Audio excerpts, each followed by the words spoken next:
Okay. Still clipping. Wait for it. Wait for it. I'm doing it. Corbin.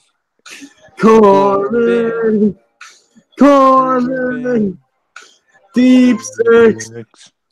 End of days. Fuck you, fans. I got nothing. The TPA podcast. Yay!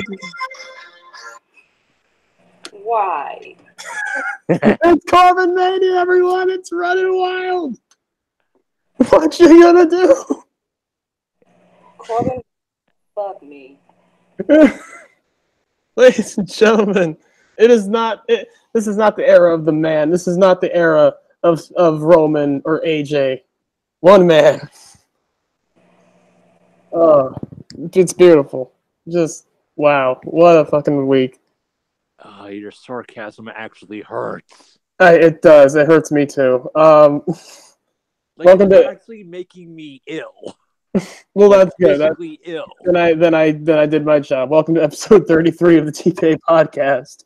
33 fucking episodes, guys. We've been going longer than we had any right to. We should have been ended. We should have been ended by episode what? 1? Episode 10. Oh yeah, because 10 was which was the one that we did the Q&A. They got like the most views. That might have been our 10th episode because that was when we started doing the Q&A. Dude, Ty don't just draw, man. I don't know. But yeah, 33. We got to 33, man. Dude, what happens when we're gonna get to 50? It's gonna go downhill from there. Like that, we can't peak after that. Don't even think about 100. I don't even want to think about that. It's gonna happen. Here's the thing: we started as Wrestling Society X, and then we got to CZW. CZW's our peak. Yes. Jesus. Oh no. Oh, we're fucked. Oh my god. Well, anyways, whoever's in here, welcome aboard. We got a lot to talk about. It's been a crazy week, as it usually is, especially with WrestleMania coming up. Look, there's so much as far as like, I don't know, man. What do you guys want to start on? Because it's been just. Let's just start with the red brand. The red brand. Yeah. I thought we should get to the breaking news about a sudden NXT talent that apparently. That too. Don't depress me like that again. Yeah. One of my predictions for 2019 was that a certain man on NXT who hadn't been shown on TV yet was gonna fucking take over because this man, Stacey Irvin Jr., is so good. If you guys, we've talked about him on the podcast before. Not as much as we should have, but in hindsight, we should have mentioned him every fucking week. But that's the thing, like he was on just like the last set of tapings, and he was like we talked about his moonsault like that. Oh, he has the best moonsault in the business. Period. And I was singing his praises like for the longest time. Same, yeah. I mean, yeah. You introduced me to Stacey Irvin, and like I even said, he's gonna set the world on fire in 2019. That is until we figured out something about Stacey Irvin that is very unfortunate for him in the future, and for the WWE especially. Concussion scare. Yeah, okay. Remember the match he had with the Street Profits, and it was like that one move that Montez had on him that landed like straight on his fucking head. Yep. Oh yeah. That's where I think he got the concussion scare from. Jesus. So they did like tests. They did X-rays. I'm guessing they did tests on him. Yes, he did X-rays and tests, and he was fine. But it's like I think it's just that alone just scared him. Oh, scared him? Like he's the one that like. So he didn't. So what's the story? Did he get like released because they were scared of concussion, or was he scared? He might have asked for it. He might have. Yeah, in hindsight, because there's been worse that have happened. They usually don't like release you if you just get dropped on your head. But if that's the case, I can't blame Stacey Irvin for that because hey, your health comes first. Yeah. Getting like any sort of like brain damage, no matter how minor or major, it's nothing to fuck with. And if you ever like if he did get brain damage, if he did get damage from that, that's like you're gonna feel the effects of that even after you're good for probably the rest of your life. Like that stuff doesn't just go away just like that. I mean, like Mick Foley is gonna feel all those concussions for the rest of his fucking life. I mean, the old adage of it's not ballet, man. It's not. It's definitely not. I mean, his moonsault makes it look as graceful as ballet. I mean, to be fair, again, when I say he has the best moonsault, like Christopher Daniels would piss his pants watching this moonsault. No. I mean, Christopher Daniels is a great moonsault, but it does not come close. Stacey Urban, it's insane. I mean, we're all gigantic mercs for you, but his moonsault beat hers. Oh, definitely. I mean, we're all big marks except for Asia because Bianca's beating that ass on Sunday. Beating that ass to take over. But we'll definitely 2 weeks from Saturday or 2 weeks. Yeah. Oh yeah. Oh, it is on Friday. Yeah. But that's gonna happen. And definitely it is definitely better than a certain blonde nepotistic no ass having Charlotte Flair. And her moonsault has, because especially lately. I showed you the compilation of Instagram posts of her moonsaults lately. It's just been straight. As of late, they've been even worse than usual. She lands. Becky was supposed to catch. What the? That was just. James, I will not reveal my dick. You will be disappointed. He wanted me. He wants me to show my dick. Oh, no. Do it No, his DMs or something. I don't know, man. No, don't do that. That will not be a hashtag. So Raw was really okay. I will disagree with you. I think this was one of the worst Raws we've had in weeks. It wasn't the worst Raw. It was just an underground. It wasn't terrible. I don't think we've had a terrible Raw in a while. Well, to WrestleMania, this Raw was just. Well, I think the past few Raws we've had have been really either good or great. The one where Roman Reigns came back, that alone made it a great Raw. On a numerical scale, I would say this Raw floated to about a 6. I'd say a 6 as well. Yeah. It's below. It's below average. So I think that's. Well, a 5 is average. A 6 was. I'm going by Scholastic grades. Oh, Scholastic. Okay. So a C would be a 70, and that's average. Okay. Yeah. Right. Okay, it was all right. It was. It had its moment. There was definitely one moment on the show in particular that made it sink down very, very low, and the crowd especially. There was one segment that was really great. There was one match that was really great, but we'll get to those when we get to those. There's one. There's actually a couple matches that I liked. One of them we'll definitely talk about later because it has to do with another thing, and it would have been better if it wasn't for the segment that came before it. But let's start with the beginning of the show. We started with, I think it was Brock. Yeah, Brock and Paul. Yeah. We got Brock Lesnar on the show. Yay! He did his usual stuff. He hopped, he skipped, he whooped, he wooed. He smiled. He might have done a pterodactyl yell, and that's about it. Oh, and Paul talked because that's Brock, and that was Brock Lesnar's quota. Yep, that's Brock. Hey, good on you, Brock. Keep being the smartest businessman in the history of this business. Literally using Dana White and Vince McMahon. It's amazing. Say what you want about him, but the guy. I mean, I don't like him, but he's fucking genius. He's a fucking mastermind. How?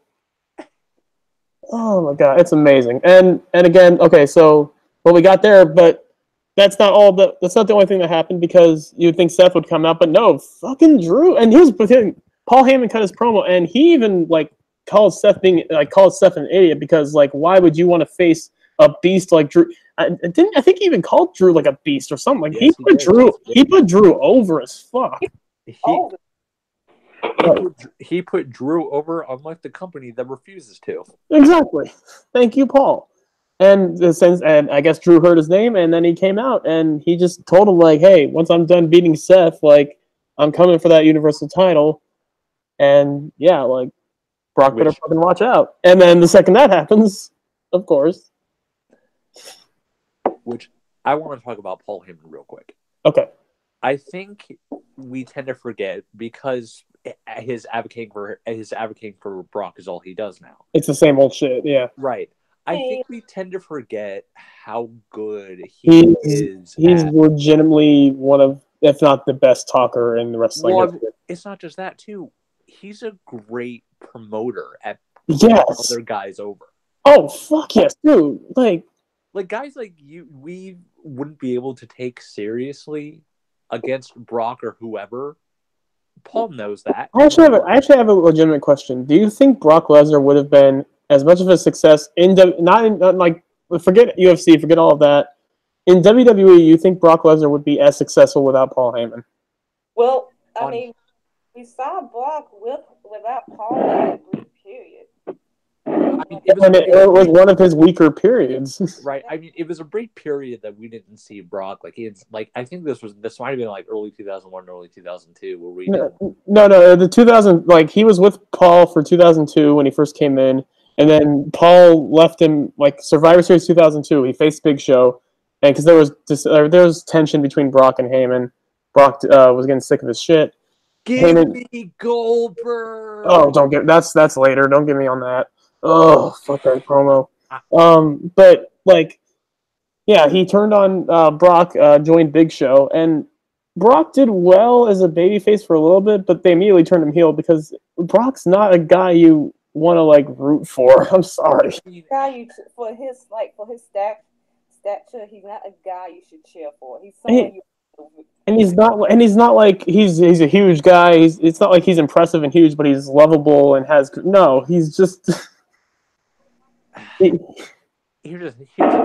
Brock Lesnar. Here's the thing. I think if we were to look at Brock Lesnar stat wise, if we were to look at him based on the WWE video game rating scale, the only trait that he's really low on would be charisma and mic skills. But that's it. The guy passes out at every other stat. Basically, except for effort. Well, granted, that's more so on him. Well, yeah, exactly.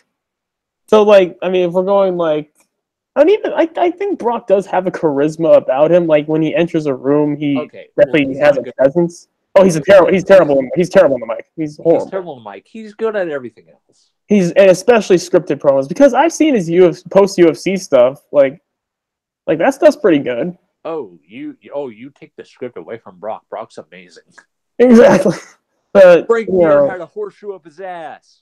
I pulled that son of a bitch out, and I beat him over the head with it. Woo! Yeah, he woos a lot too. I love it. And I'm gonna bet my life, and I'm gonna fix the horseshoe up my ass. Woo! It's great.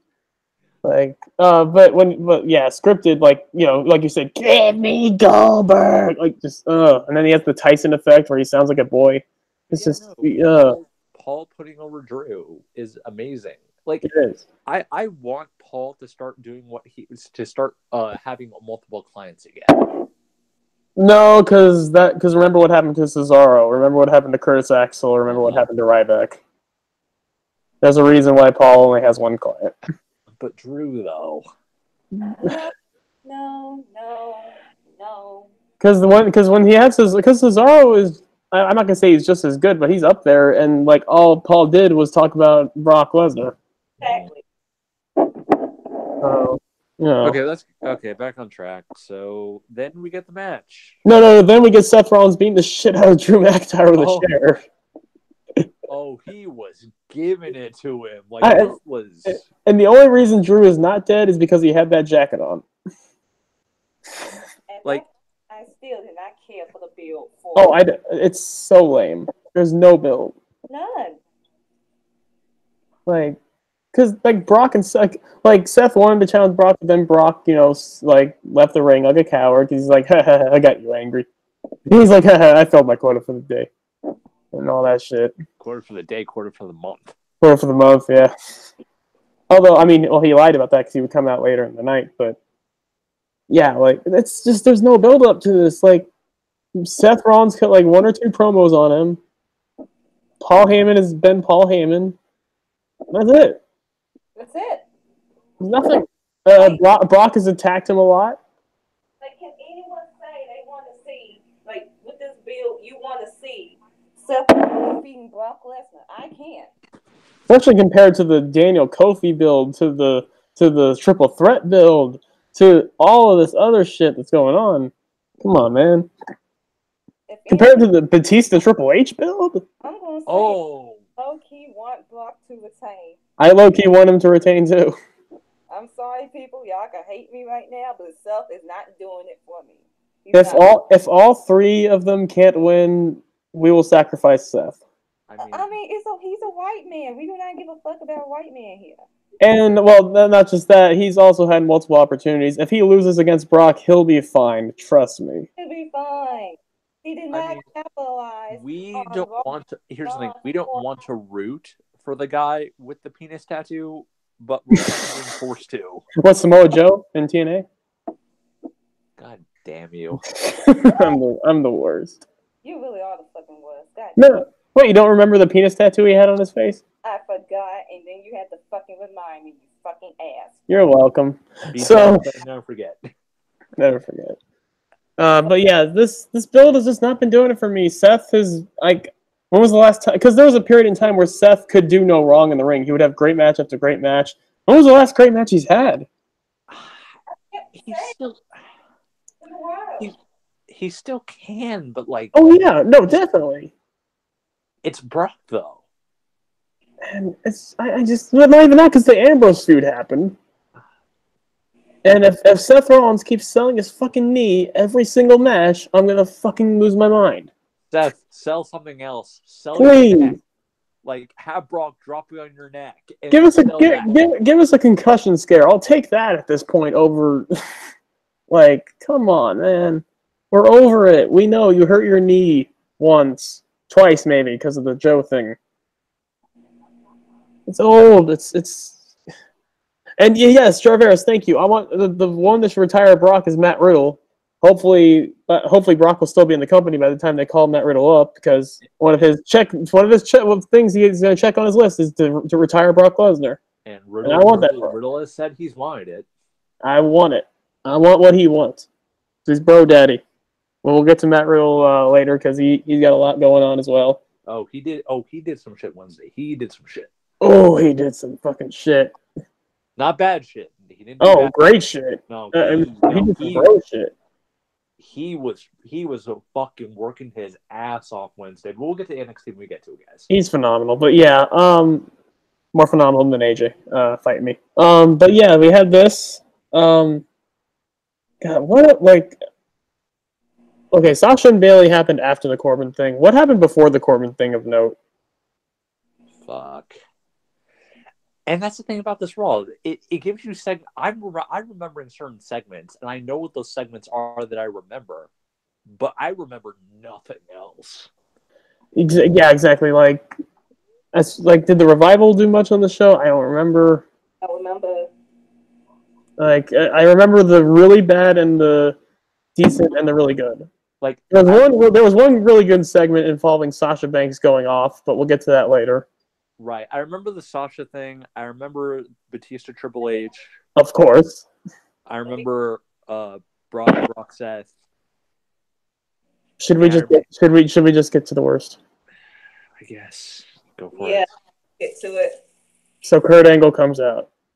Right. He mentioned last week, or I think it was last week, that he is officially going to retire after WrestleMania. He has been talking about who he's going to pick for his opponent, and the speculation has been going all over the place. Most people saying John Cena. A lot of people saying even Chad Gable was one of them, and because that was a dream match that we've been wanting. We got that tonight, but we'll get to that later. We got Apollo Crews on Raw. That was good. We could have gotten Shelton Benjamin, their history and Team Angle, and both being very great amateur wrestlers. I mean, you could have had, if he wasn't injured, Jason Jordan would have been perfect. So many options. Oh, you have Elias has nothing to do, right? Give it to Elias. Why not? But what we got. Oh, what we got. And we heard the rumor. We heard the rumor. I even said, don't even let it be that person before the announcement happened. I jinxed it. I fucking jinxed it. I mean, I jinxed a lot of things happening, so I'll let you slide on that. Kurt Angle says his opponent will be Baron fucking CorbinMania This is so bad on so many levels. for so And many reasons. immediately, when he said Baron Corbin, the energy in the building dropped so fast. They were in Chicago this week. So Chicago was fucking hot until that fucking announcement. They were dead for the rest of the show. They died. I mean, I think so Sasha and Bailey woke them back up, but yeah, they pretty much died after They were dead for the Batista thing. I mean, you want to talk about hardcore wrestling crowds? Chicago is like one of like the big four when it comes to hardcore wrestling crowds. And literally, right as Kurt Angle said Baron Corbin, he had his hand up like, whoa, okay. Because he knew. The second he said that, he knew he was going to get the worst reaction you could have possibly gotten. Baron Corbin! Okay, here's the thing. I went back and I rewatched the video of John Cena's debut. It's so good. There is so much history there, and they don't use it. Okay. And that's not even the only thing. But Asia, what do you got? Well, yeah, so the whole thing with Cena was Cena made his debut in Chicago against Kurt Angle. So you have that. And we were all like, okay, it should be Cena. It should be Cena. It should be Cena. And Chicago. And Chicago is the most anti-Cena crowd ever, by the way. So the entire story would have been so perfect. It was so crazy because after Corbin came out and cut his promo, fans chanted, "We want Cena." In Chicago. This is the same place, WrestleMania 22, where they chanted "Fuck you, Cena," cheered Triple H when he was at his most evil. They booed him at the Hall of Fame. Money in the Bank 2011. Money in the Bank 2011's the big one as well. Like, dude. There is no love lost between the Windy City and Cena. The Windy City and Cena go as well as peanut butter and thumbtacks. It's fucking horrible. But then they became peanut butter and chocolate. Peanut butter and jelly thumbtacks. So yeah. Fans clearly wanted Cena, but here's why I think the fans are wrong. We don't like wanted Cena to be to be Kurt Angle's final opponent, retirement, all that shit. I'm sorry, we saw clearly on Monday. Kurt Angle cannot go. His body is fucking broken down. He could not hang with Chad Gable. I'm sorry. It's unrealistic for anyone to think that Kurt Angle could go 10 or 20 plus minutes in a fucking match. You have seen him throughout the last months while he was in the ring, throughout the last year even, and he cannot hang the current time. And I'm gonna say this. I enjoyed the match, but I do have to agree that Kurt Angle is like 30% of what it used to be. That's like anyone expecting the Undertaker the last 20 minutes into the day. His body and his fucking knee are fucking shot. You cannot think that's gonna fucking happen. So Dirty E should not change that match. Let it be Barry versus Kurt. Kyle could 5 minutes plus squash. Get his fucking move and call it let it time. So let that go about hey, it's not that y'all wrestling fans dream of what y'all want to fucking have for fucking cut. Y'all dream it's unrealistic. I'm sorry. It's unrealistic here. Now, I would imagine Cut Baron Cut's last fucking opponent, but we gotta think here. And number two, Cut Corbin has fucking history since practically last year. Cut Angle lost his job due to Baron Corbin. Corbin lost his job due to Cut Angle at TLC. So you can't come out. You can't say it came out of left field because it's sort of been built the fucking story. Now, what I like, this would have been perfect. This would have been perfectly fine if this wasn't announced as his last match. This would have made perfect sense if it wasn't his last match. It would have been fine, but you gotta think Cut cannot go. So let it be. even WrestleMania 34 in the tag match, I think he was the least impressive of the four in the match. And Stephanie performed better. Even Stephanie, it's not his fault. His body is broken down to pieces right now. I mean, the guy. Here's the thing: if you watch that Kurt Angle 24 documentary, which I highly recommend you watch it, it's amazing. He said straight up, I think he broke his neck a total of 4 times. How he's still wrestling is beyond. Because the first time he did it, it was before the Olympics, yeah. Right, and then the second time was that match with Brock. Right. The third time was around that 2004 to 2005 period. Isn't it crazy that I thought Kurt was already hurt before his match with Brock, because wasn't he already hurt before that? Well, that was around the time he had broken his neck. And right, yeah. And then he had the surgery to get his neck the plate put in, which he did. Which only took like a few months till he came back, by the way, which is ridiculous. And then he had that match with Brock, broke his neck again. Where Brock slams his neck into the turnbuckle and it just looks bad. Like, the dude has just so that's already 3 right there. Right, and then he breaks his neck. I think around the time either before or after TNA. It must have been after, because the reason he got released from WWE is because Kurt Angle wanted to get out, and also just his moral with the company was just horrible. And plus, he even said he was broken down and tired. And he straight up said too, his matches with Shawn and Taker in 2006 were so good was because he thought they were going to be his last matches. Wow, I didn't even realize that. Yeah. Well, yeah, because he said that was around the time he was abusing those painkillers. Oh yeah. It was scary. Jarvarus and I have kind of made a running gag.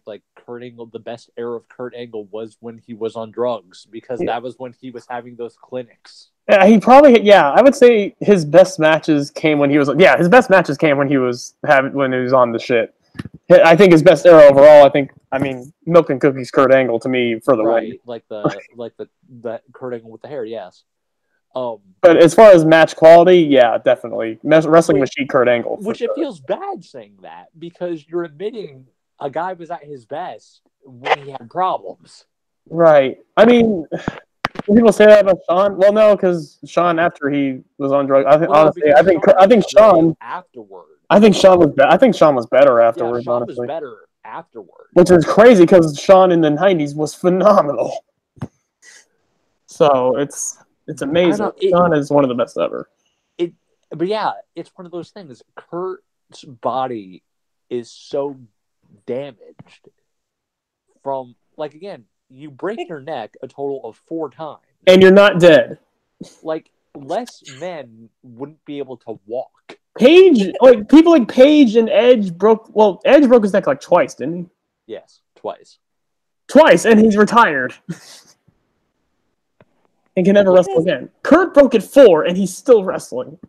Because let's put it to the perspective of, okay, they do change the match, and they have someone be like Cena, okay? And then the match turns out to be bad because, as I say again, his body is broken. He can't hang in the ring. He's practically right.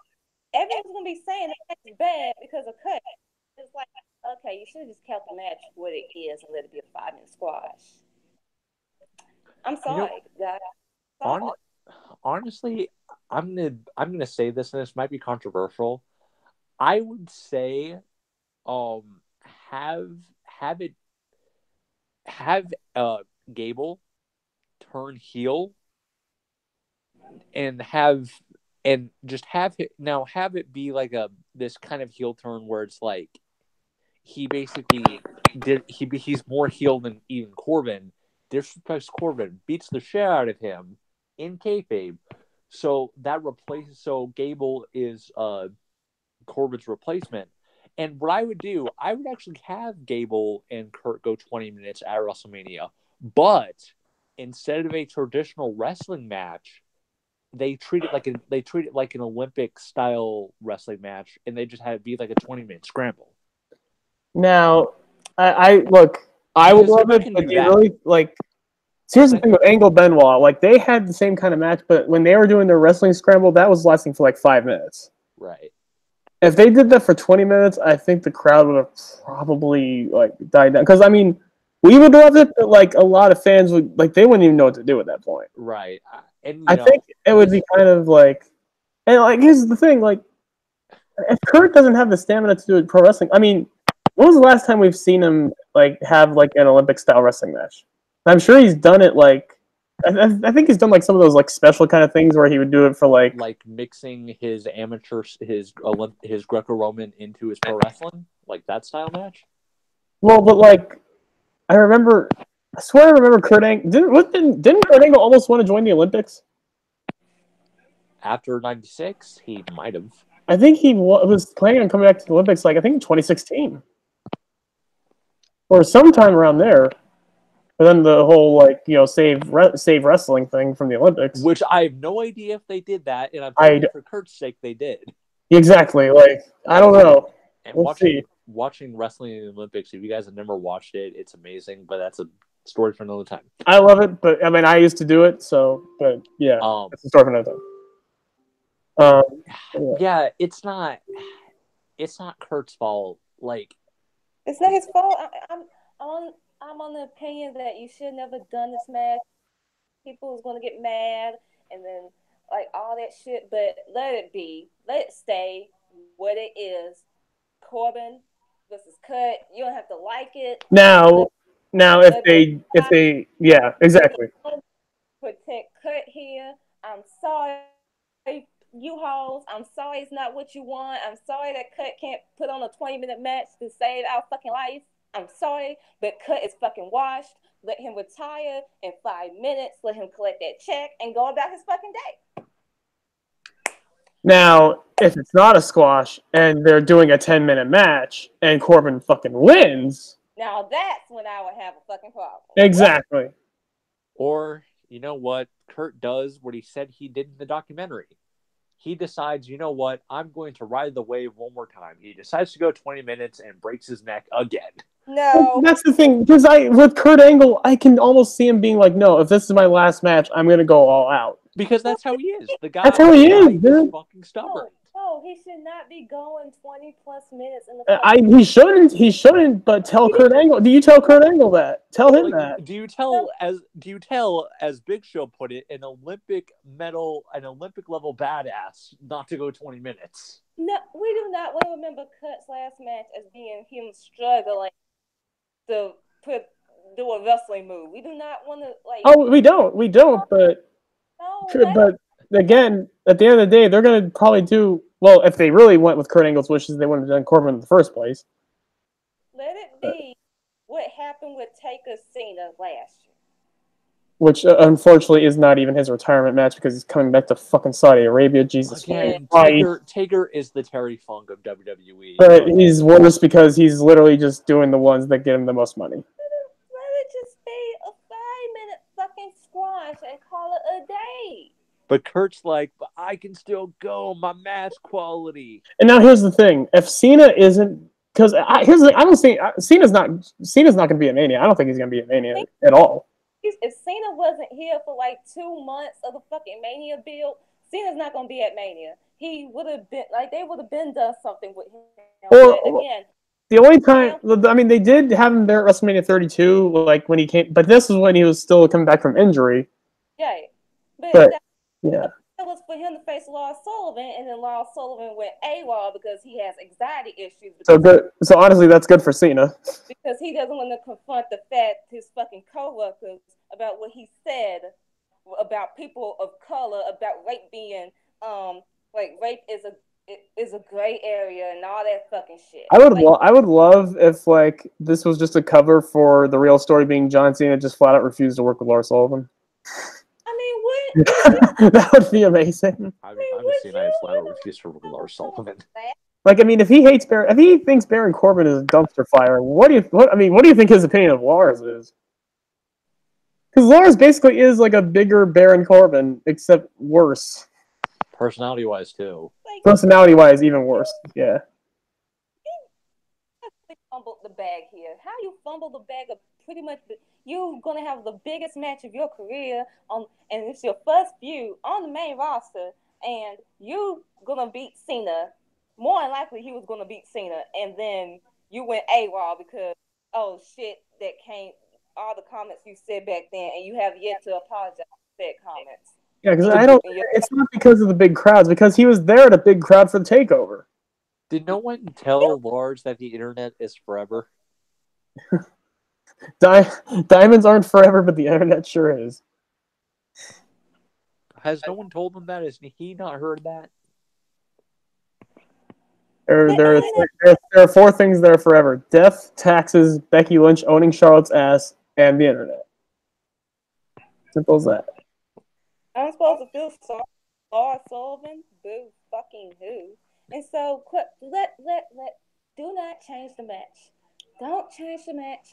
Let it be what it is. And here's my question: even if they do change the match, who are you going to put in if it's not John Cena? Okay. If that's the fucking case, and they're going to reanimate Chris Benoit's body. Oh, they're going to start doing with Tupac with the fucking like hologram. No, better Franken Benoit. Stop. Right, Please and they do a squash. Y'all gonna claim that Bray got buried here. If it's a Chad Gable and it's still a fucking squash, y'all gonna complain it's Chad Gable being squashed and being buried. What if it was, dude? What if it was Chris Benoit's son debuting? No, there's multiple things about that. One, Chris, I know. David Benoit. Apparently he sporadically wrestles, and I sincerely doubt WWE would let him in. Not because they don't like the guy. He sporadically wrestles. Like, what do you mean? Just like on the indies? Like occasionally he'll have like an. Oh, okay. And not to mention, Chris Jericho apparently is friends with him, and he straight up said like there's a lot of things with David, not like personal things. It's just like WWE wouldn't let him in for obvious reasons. Right. Yeah. Not because. I mean, I know it wasn't. I knew it wouldn't happen, but I was just thinking how cool it would be. But apparently, according to all records, as far as like Chris Jericho is concerned, David apparently as far as Chris Jericho has said, David's a cool guy. Right. Oh yeah, I'm sure he is. Do you really want cut angles with time and match being overshadowed with Chris Benoit's son? We all know the history of Chris Benoit. After he mentioned Benoit's Franken Benoit, I was just going by fantasy scenario. I was just going by fantasy scenario. I was just going by fantasy like. Yeah. No, like Benoit's gonna have the 2 things stick out of his neck. It'll be fucking great. Y'all think with fantasy, but y'all actually think logically. Well, thinking logically, there really isn't anyone else other than Corbin. There's no one else other than Corbin. And it sucks, but it sucks. But it's true. Oh, it's true. It's true. It's damn true. But I have to admit, this is the right decision for Cut's health and for Cut to look good going out his retirement match here. It's not what I want, but I want Cut to not fucking kill himself in his last fucking match. Or I could say they could bring in Steve Austin with the stipulation that the only move that can be used are your finishers and pile drivers and moonsaults. Please stop. Controversial opinion. I'm sorry. I'm on the support of letting this be a squash. Let it be Corbin versus Cut. And if y'all want to be upset about it, that's on you. Go write your think pieces. And here's the thing too. We know for a fact if it is going to be a squash, we actually know for a fact Corbin is probably going to go over because old school wrestling logic. I mean, WWE doesn't really go by that. I mean, Trish Stratus won her last match. I know, but you know how it is. And again, it seems like the WWE doesn't really care about Angle's fucking decisions because clearly he didn't want to face Corbin, but oh well, you're facing Corbin. They gonna want to have a feel good story with Cut. So Corbin. Okay, so he might go over. Corbin for a squash match, Corbin's the perfect guy to have Angle face. Right. Mm-hmm. Yeah. To humiliate, have him bring the milk. If he brings in the milk truck and squirts him with milk like he did in the Evasion Angle, I am all for this. You know what? Maybe don't have it be a match. Maybe have it not a segment, but maybe have it be a moment. Have Kurt with the milk truck. Yes. Do Here's it. the thing. He doesn't even have to spray Corbin. Have it be his entrance. Yeah, sure. Well, no, I mean, if he sprays Corbin, that would be amazing, though. Yes, but if you want Kurt to have like a moment, have him maybe have the entrance with the milk truck. Have him come out to sexy Kurt. Do it. If there was ever a recorded version of that song. Okay, so do you want to get to something a bit more positive? Oh, hell yeah. Sasha fucking Banks and Bailey. Sasha Banks went fucking off. I'll let Asia have this because, my God. Well, our first ever women's tag team champion, Sasha Banks and Bailey, they come out, cutting a promo, saying that they're willing to defend on any place, anytime. They will go to SmackDown to go to catering for the Iconics, which Oh, you'll get to that later. Give me an idea for a match, but I'll save my piece. Any Iconics fans in here? I'm gonna warn you, it's not gonna be a fun time. All three of them. Ready for the slander. I've been telling y'all for months about them, but I'll get to them a little bit later. Exactly. So then Natalya and Belle Phoenix come out. Belle and Natalya always wanted. They were fighting women's tag team, but they never got that. But at Sasha Banks, they were so proud of them. But now Belle saying that she's gonna come out with retirement at WrestleMania. She is challenging. Her and Natalya are challenging for the women's tag team titles.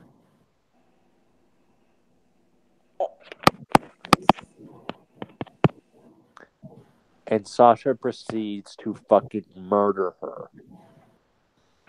Well, number one, she said that because Natty was like, "Do y'all know who she is? She is Belle Phoenix." And Sasha's like, "Yeah, we know who she is, but who are you? You're riding on her fucking coattails to have a Mania match." I was like, "She's not wrong." Since 2010.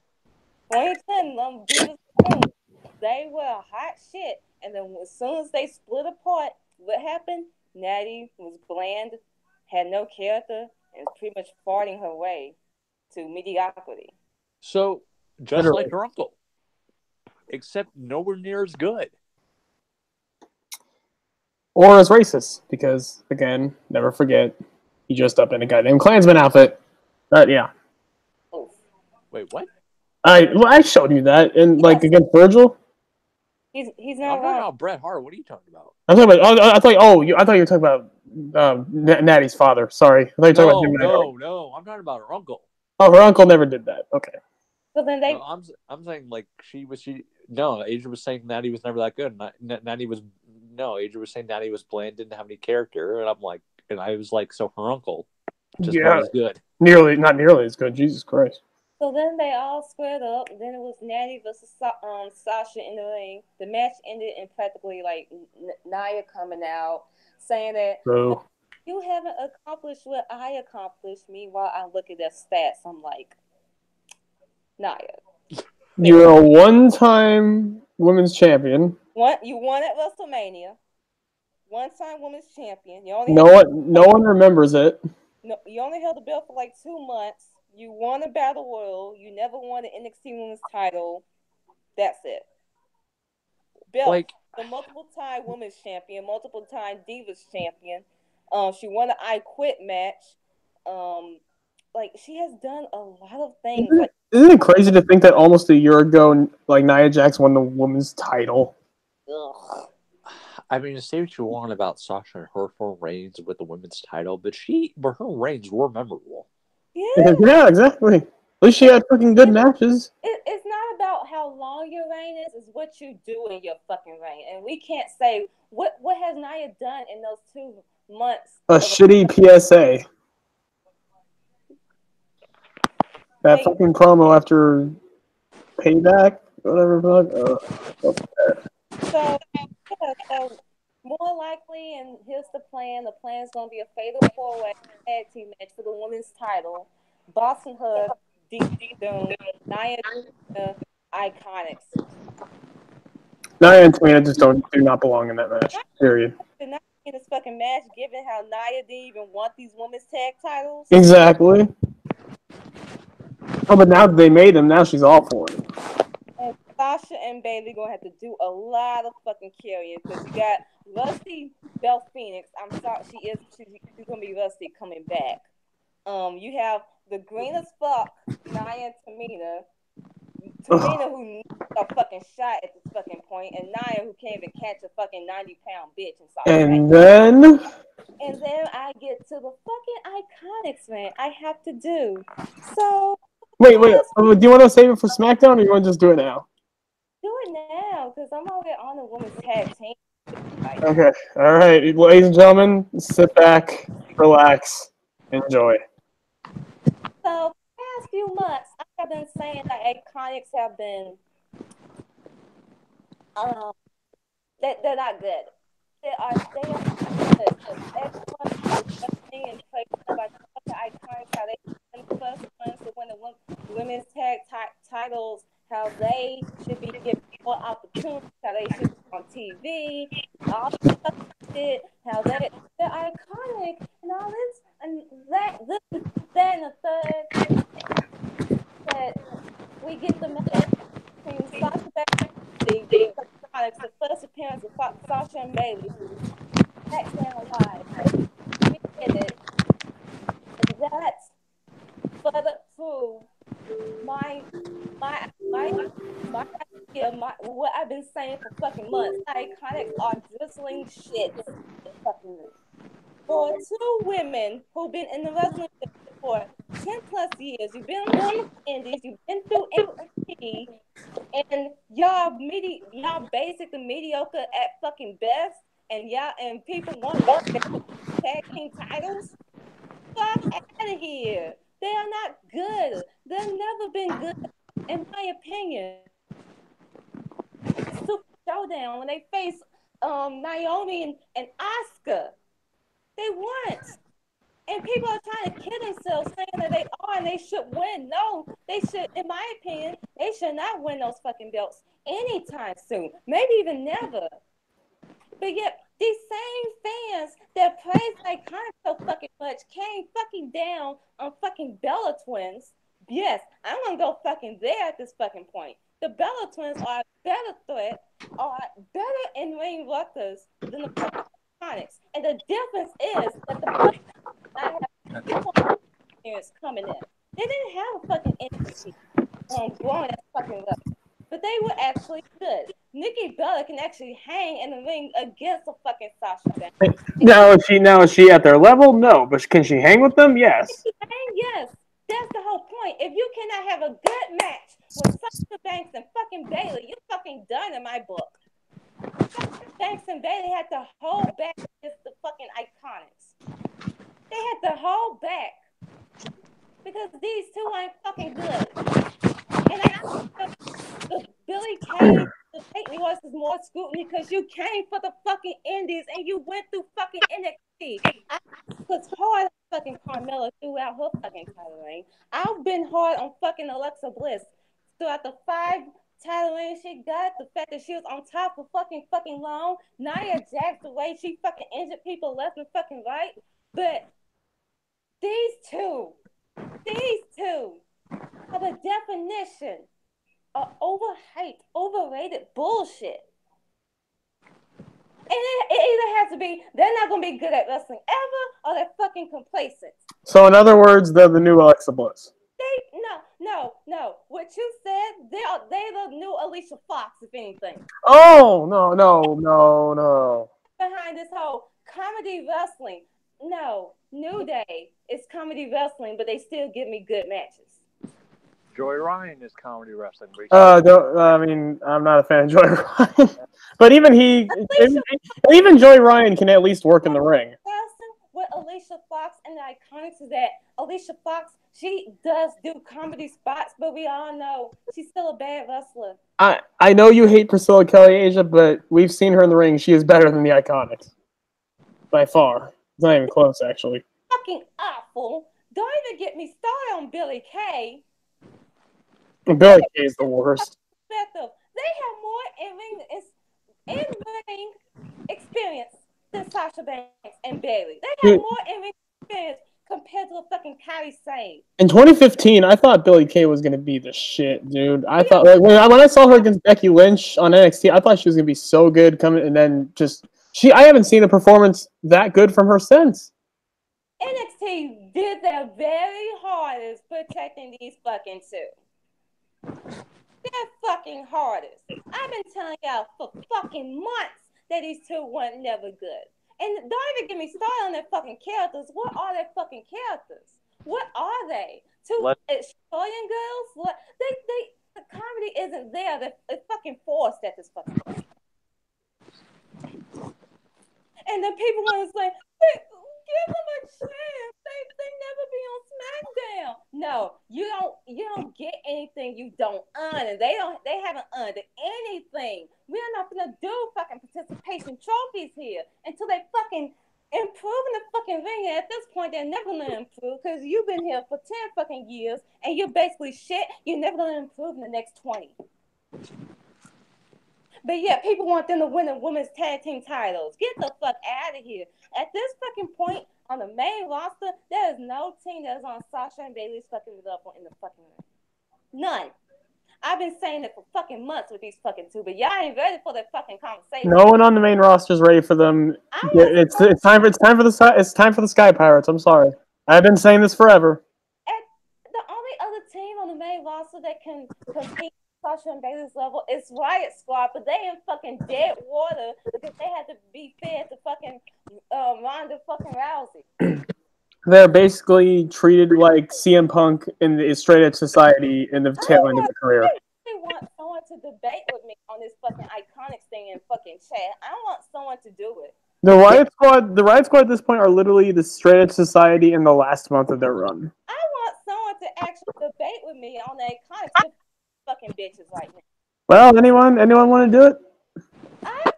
Because no one can do it with against me throughout this whole week so far. No one can do it. Y'all all saw Nikki Bella improve throughout her fucking title reign in 2015. Y'all all saw it. Now, she wasn't the best compared to a fucking Sasha Banks, a Charlotte, a Becky Lynch, but y'all use that narrative to discredit Nikki Bella. But y'all won't use that narrative to discredit the Iconics. Y'all won't keep the same energy.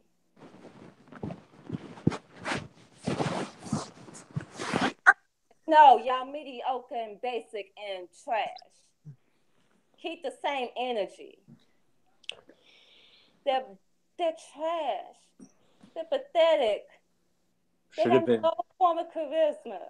Should have been Sarah and Liv, Ruby and Liv, Then Sarah and Liv. Pathetic. No one in the chamber was as good as Sasha and Bayley other than the Iconics.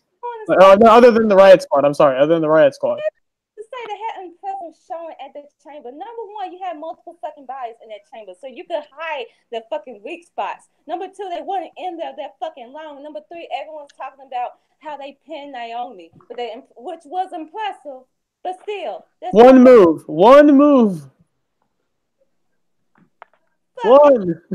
me one great match they fucking had. You know it's bad when even Charlotte doesn't even want to try with them two. Charlotte. Well, Charlotte sure as hell didn't want to try this fucking week, but we'll get to that later. Adrian, when you say name one good Iconics match, are we including NXT? Because I can name one, but that's it. Yes. That Fatal 4-Way they had with Asuka. That's the one I mentioned, but that's it. Again, that's it. Fatal 4-Way. That's the only one I can think of. Well, that's fucking Asuka and Nikki Cross for you. And as far as decent or good, the 4-way they had with Ember, the Peyton had with Ember, Nikki, and What really infuriates me here was last year. What happened last year with Peyton Royce? Dave Meltzer bullshit. Dave Meltzer bullshit. And Dave Meltzer was fucking wrong with what he fucking said. But you know what? If you were Peyton Royce, wouldn't you take what he fucking said and use that as motivation to prove him fucking wrong? True. It's not true because of what Dave said. It's true because of how you're putting it, of how she could have used it, and she could have used it. Prove him fucking wrong and motivate her fucking self to fucking better and say that, yes, I want these women tag titles with my best friend Peyton Royce. But she didn't. She didn't. I don't know if it's she's complacent because she barely gets on fucking TV, which if that's the fucking case, boo fucking who? Because look what Sasha and Bailey, they were barely on fucking pay-per-view. They had a storyline that went no fucking where in the end of 2018. Barely anywhere. So I don't want to hear, oh, they've been booked bad. They don't get a chance. But You know who also got booked? But yeah, again, Sasha and Bailey last year. Just go to them. They've been booked like shit. But yet Sasha and Bailey always improve themselves and always want to go the extra fucking mile. Bailey, look what happened to her in 2017, and she's now fighting her fucking stride in the fucking ring. Her performance at Evolution, her match fucking Ronda Rousey, the Rumble, Fastlane, Chamber, and everyone used this whole bad booking, and they are comedy wrestlers to protect the fucking Iconics. Just say it, they're bad wrestlers here, bitch. The sooner you admit, the better. I told y'all bitches. If you can't have a good match with Sasha Banks and Bailey, you're fucking done. And when they get buried again and when they become jobbers of the women's division, I'm just gonna fucking laugh. But even Lay Cool as a fucking women's tag team are better in-ring workers than you. When the Bella Twins are better in-ring workers than you, that says something. And yes, I put more scrutiny on these two because you came for the fucking indies. This further proves not everything that comes with the fucking indies are good. Oh, it's fucking sad. You know it's gonna be really sad when I have to go and look back at Kelly matches if I have to fucking say that Kelly's a better in-ring worker than her. I'm not gonna say it, but if I have to go back and rewatch and it comes out that it is the case. Maybe no. Maybe before Billy Kay, but that's about it. It's gonna be sad. It's gonna be really sad when I have to say Bianca Belair is a better in-ring worker than. Well, that is true. That's gonna be fucking sad. She only been here for 2+ years. No indie experience, mind you. She's picked this up like fucking fish to water, dude. That's fucking sad. And everyone kept saying that these two were the fucking future of women's wrestling. And then y'all gonna want them to win the women's tag title because I like them. Oh, they're funny. Oh, are you dumb? Those women's tag titles at this fucking point should be on Kairi and Io. Thank you. I fucking told you so. After Sasha and Bailey drop them. Not at TakeOver San Jose, given, I would say at Evolution. Wait, they said Evolution's happening earlier. Like, didn't they say it was like gonna be maybe May? It should, if anything, it might happen in October. Oh, so it might be like the same month as last year. Mhm. So yeah, so you want the Sasha and Bailey to get one win over them, and then Evolution they. Yes. I can see that. Like, yeah. Either way, there is no other team. There's no other team that can compare to Sasha and Bailey other than those two, or the Riot Squad, and the Riot Squad are jobbers now. Sasha and Bailey were fighting months for these fucking belts backstage, fucking months. And they were originally supposed to debut at SummerSlam last year. They scrapped those plans because they changed the fucking design of the belts, which I love the fucking design. And they finally debut them, and you see Nia Tamina definitely ain't fucking ready. They can't even catch Sasha Banks twice at fucking Fastlane. Now, Iconics, y'all said that y'all wanted this. This is y'all fucking dream. Since y'all were 14, y'all been best friends since y'all were 14. That's the fucking excuse everyone wants to say. They've been best friends since they were 14. They went to high school. Asia, you wanted me to get to the bullshit? They're not a real team. Alistair and Ricochet are not a real team. They cannot win the Dusty Tag Team Classic because they're not a real team. Iconics aren't a real fucking team. They didn't debut in NXT together as a fucking team. Yeah, they debuted as fucking like Casey Cassidy and Jesse McKay as singles competitors, and then they came together. Ciampa and Gargano when they were DIY. And the Indies, they were not fucking tag team. Then, if you do the timeline fucking correctly, Sasha and Bayley were tagging before Iconics were on the fucking main roster. Sasha and Bayley were tagging at Battleground. Then Iconics got together by the end of 2016. If you do the fucking calculations correctly. And again, like Billy and Peyton started off as rivals, just like guess who? Sasha and Bayley. Because when you go to the Indies, Jesse McKay and Casey Cassidy were rivals most of the time. Everyone just want to give a fucking participation trophy to the fucking Iconics because they haven't got anything. They didn't get it in fucking. Okay, Asia, I got a big question for you. In-ring work, Alexa Bliss or the Iconics? Alexa. Hey, don't get me started. Alexa is not she doesn't sell. Iconics are shitty sellers. So which one's better, though? I'm going to take... I'd rather take someone that doesn't sell versus someone that sells bad. Yeah, I'm sorry. Well, no, because Charlotte completely no-sold, and that shit just pissed me off. Dude, what are you talking about, man? Charlotte's practicing her strong style. Oh, well, Andrade better tell her to fucking practice more because she fucking sucked at it. We'll get to SmackDown later. Fuck Charlotte. Again, can anyone in the comments tell me? Does anyone want to dare challenge Asia right now? I mean, I don't have the comment section on right now. Yeah, no one's challenging you. The only thing that we got was Abel saying, I like the Iconics, and we were just like, you're great, so you get a pass. No, Abel, you like mediocrity. Get the fuck out of here. Opinions are fake. Opinions are fake, and God is dead. Quote, Ronda Rousey, 2019. Then again, he liked Alexa, and then look what happened to fucking Alexa. You can like someone and admit their shit. But at this point, I don't even like the Iconics. They're just fucking garbage, especially after that match. It wasn't a bad. Here's the thing. I'm gonna say this. I don't think it was a bad match. I don't remember a single thing the Iconics did. They did not give any impression on me. This was their match. This was their match to impress. This was their match to show everyone why they should be in that match. This was supposed to be their fucking like showcase, and they got time too. They got time. This should have been their fucking like. This should be their breakthrough match. This should have been it. I hope they show me something tonight. I hope they did. I wanted them to. I don't want to criticize them. I want them to fucking succeed, but I gotta call spade a spade here, and that's shit.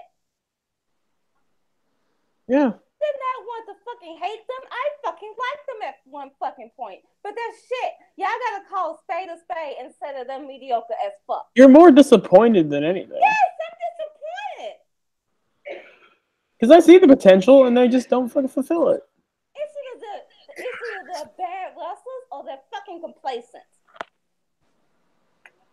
And if it's because they're complacent, I'm gonna be more disappointed. Mm-hmm. Yeah. I try my fucking hardest to hold my fucking tongue on Twitter because I actually know some iconic fans that I'm fucking cool with. But I can't any longer. I can't. Well, honestly, it used to be us. We used to be iconic stands, but I mean, dude, like their main roster run has been awful. I'm glad I did not buy that fucking shirt. Ooh. Wait, were you contemplating on doing that? I like when the first shirt initially came out, I was like, I might buy it, but now I'm glad I did not. Because I mean their main roster debut was excellent. On their fucking debut. The I Love Billy and I Love Peyton shirts are great, but that's for the joke. Yeah, exactly. Dude, I would love if Billy wore the I Love Billy and Peyton wore the I Love Peyton, and they were just like, wait a minute. Yeah. No. Billy wears I Love Peyton, and Peyton wears I Love Peyton. And Billy's just really salty. But yeah, it's just I don't know, man. This should have been their fucking like their coming out. This should have been their coming out party. This should have been it. One opportunity on that fucking night against Sasha and Bayley to fucking prove me wrong, and they couldn't fucking do that. Again, Asia was right for the 10,000th fucking time. I did She keeps track of this stuff, by the way. But I have to, because now you other fucking hoes going to fucking too. Age of 10,000, mediocrity 0. Fucking dumb hoes. But yet, this is a team that should have won the women's tag titles first. They're a real team. Because, Ricochet and Alistair aren't a real team. Because, reasons. Because being best friends since you were 14 fucking years old somehow correlates to you winning the titles. Let me give an example, because again, I have to see this bullshit. Like, well, they're not a real team. The four horsewomen aren't a real. Like, they don't have camaraderie. Well, the MMA four horsewomen are friends. And shut the fuck up. They got together and they gave us some of the best tag team wrestling on the fucking main roster. Oh, you want to know who? You want to know in the 2000s who was not a real team and gave us the best tag matches in the fucking era? Chris Benoit and Kurt Angle. They're a team that fucking hated each other, and guess what? They were one of the best teams on the fucking planet. Against another team that won a real team in Ray and Edge. Ray and Edge? Come on, man. Y'all making up shit. Dumb. And at this point, I don't want the Iconics to ever win those fucking belts. I hope they go back to being jobbers after them. I would rather have Bella Twins if Brie can actually come back from retirement the way y'all fucking bullied her into retirement. Edward in chat, the only thing I think Bayley and Sasha did sloppy was that one move where Bayley carried Sasha.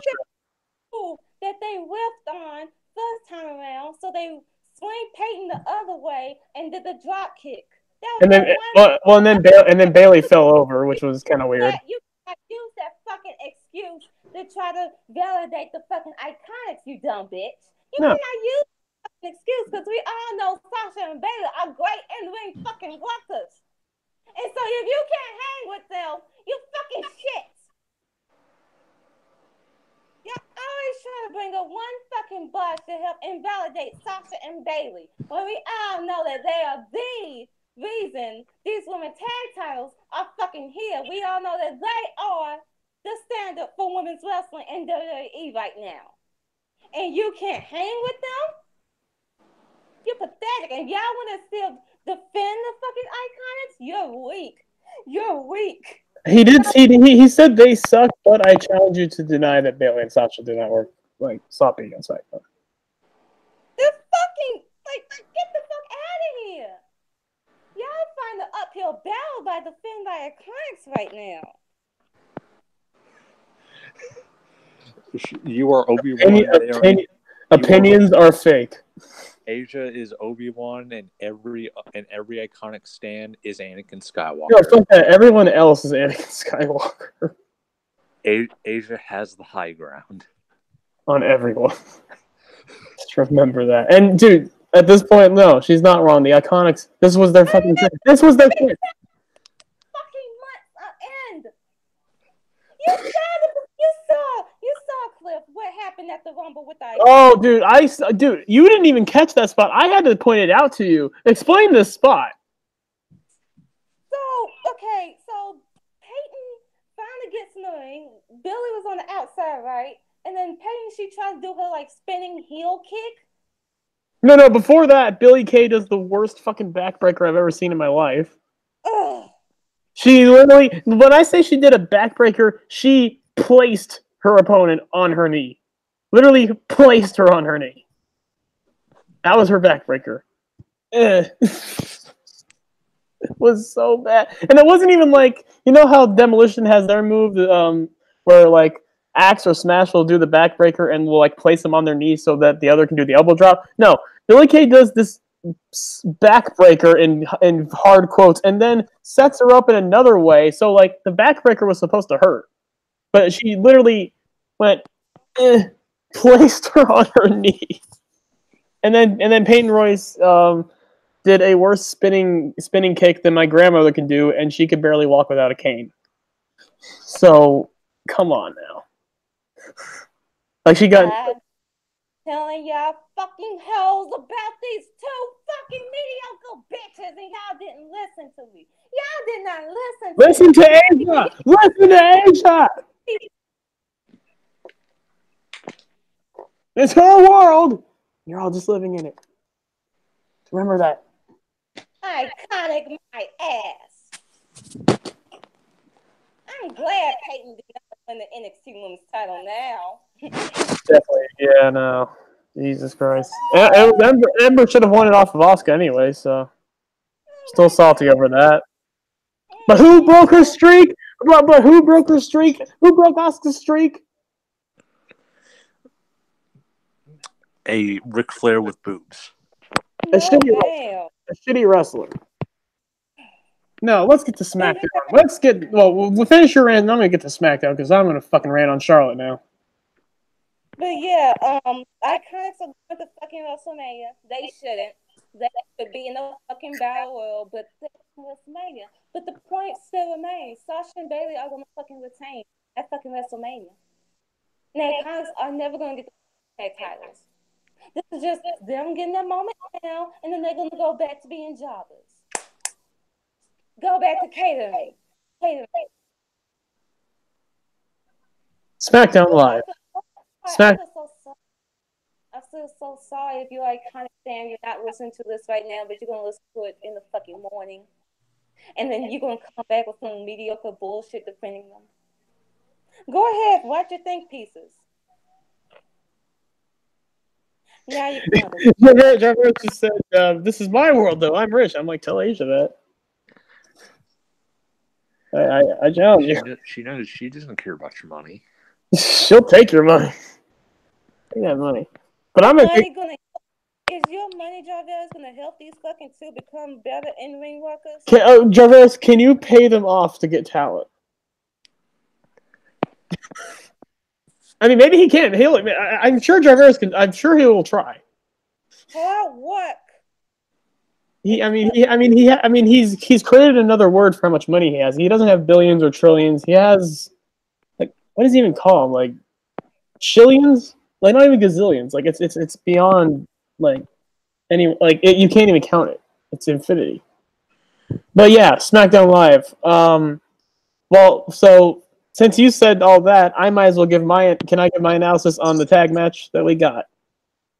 Yes. Sasha and me and Brandon. Sasha and Bayley versus the Iconics. I was expecting at least something. At least, here's the thing. I would have even preferred it if the Iconics tried to do something and failed over what they did. They didn't do anything in this match. All they did was freaking rest holds, arm locks. Billie Kay did her big boot. I don't remember a single thing they did in this match, other than the finish.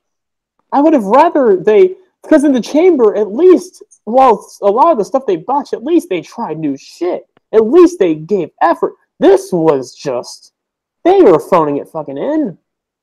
And Sasha and Bayley also had to slow down for them. You could see they were trying to slow down. Sasha's comeback was even slower than usual. Because usually Sasha's just like coming in guns a-blazing in her comeback, throwing knees and shit. But she had to do clothesline, Meteora, and wait a little bit because they can't keep up. And then there was that one sloppy spot, which again, that was the first time Sasha and Bayley have tried that move. And the weird thing was that Bayley did fall over afterwards. It was weird. But here's another thing I will have to say. I think they were supposed to catch Billy or Peyton on the first run, but then because there was some miscommunication.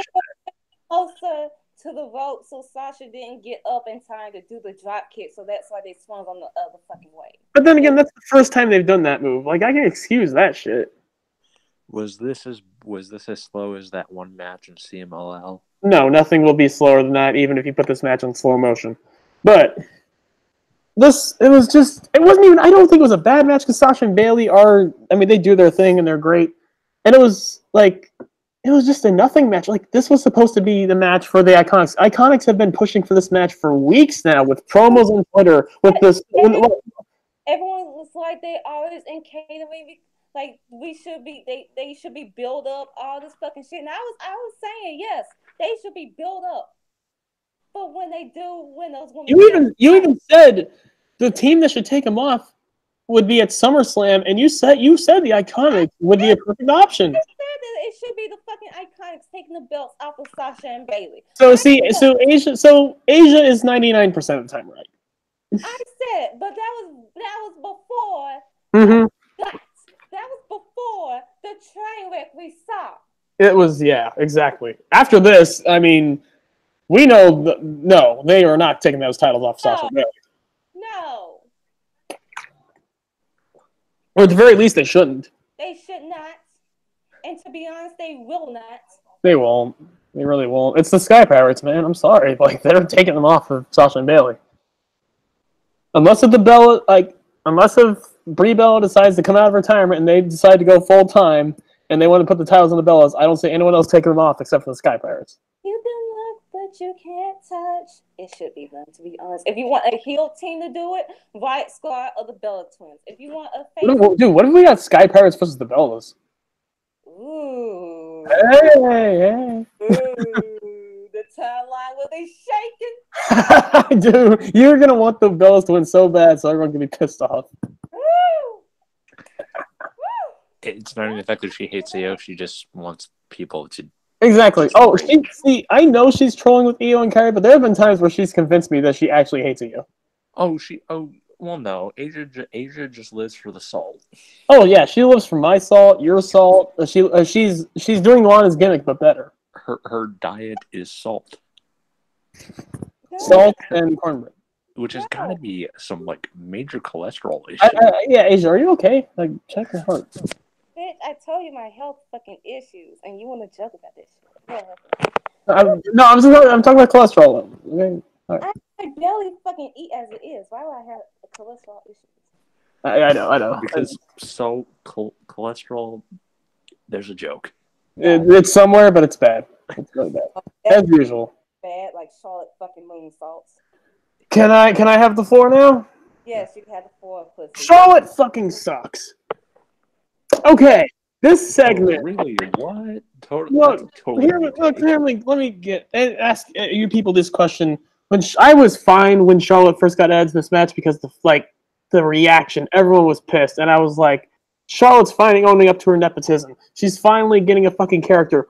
Ever since they announced her, ever since she trolled on Twitter, what else has she done to even remotely make you think that she's worthy being in this match? What has she done to build this match up? What has she done to fucking gain interest? What has she done? What has she done? Nothing.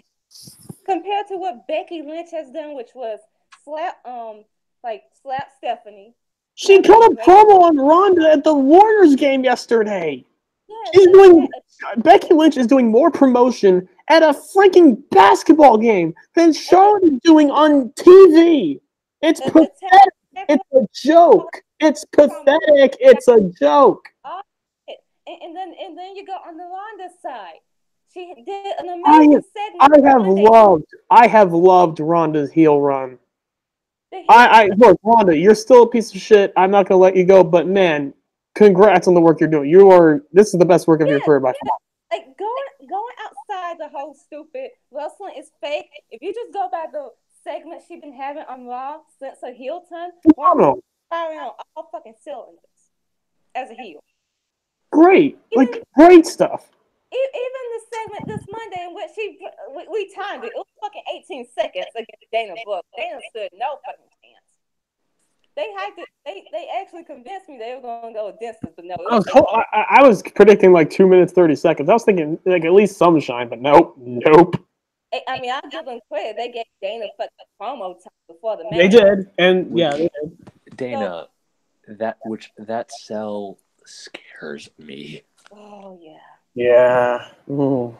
And then she held on the armbar long, and then she attacked the referees and security. Then Travis Brown got Name me one thing. And then with Becky Lynch again, the suspension thing, the Triple H thing, the Stephanie thing, her coming in hurt, the Kill Bill outfits, her kicking everyone's ass, busting Ronda open at freaking basketball games, at freaking radio interviews. She's doing everything. Social media, everything. She is everywhere.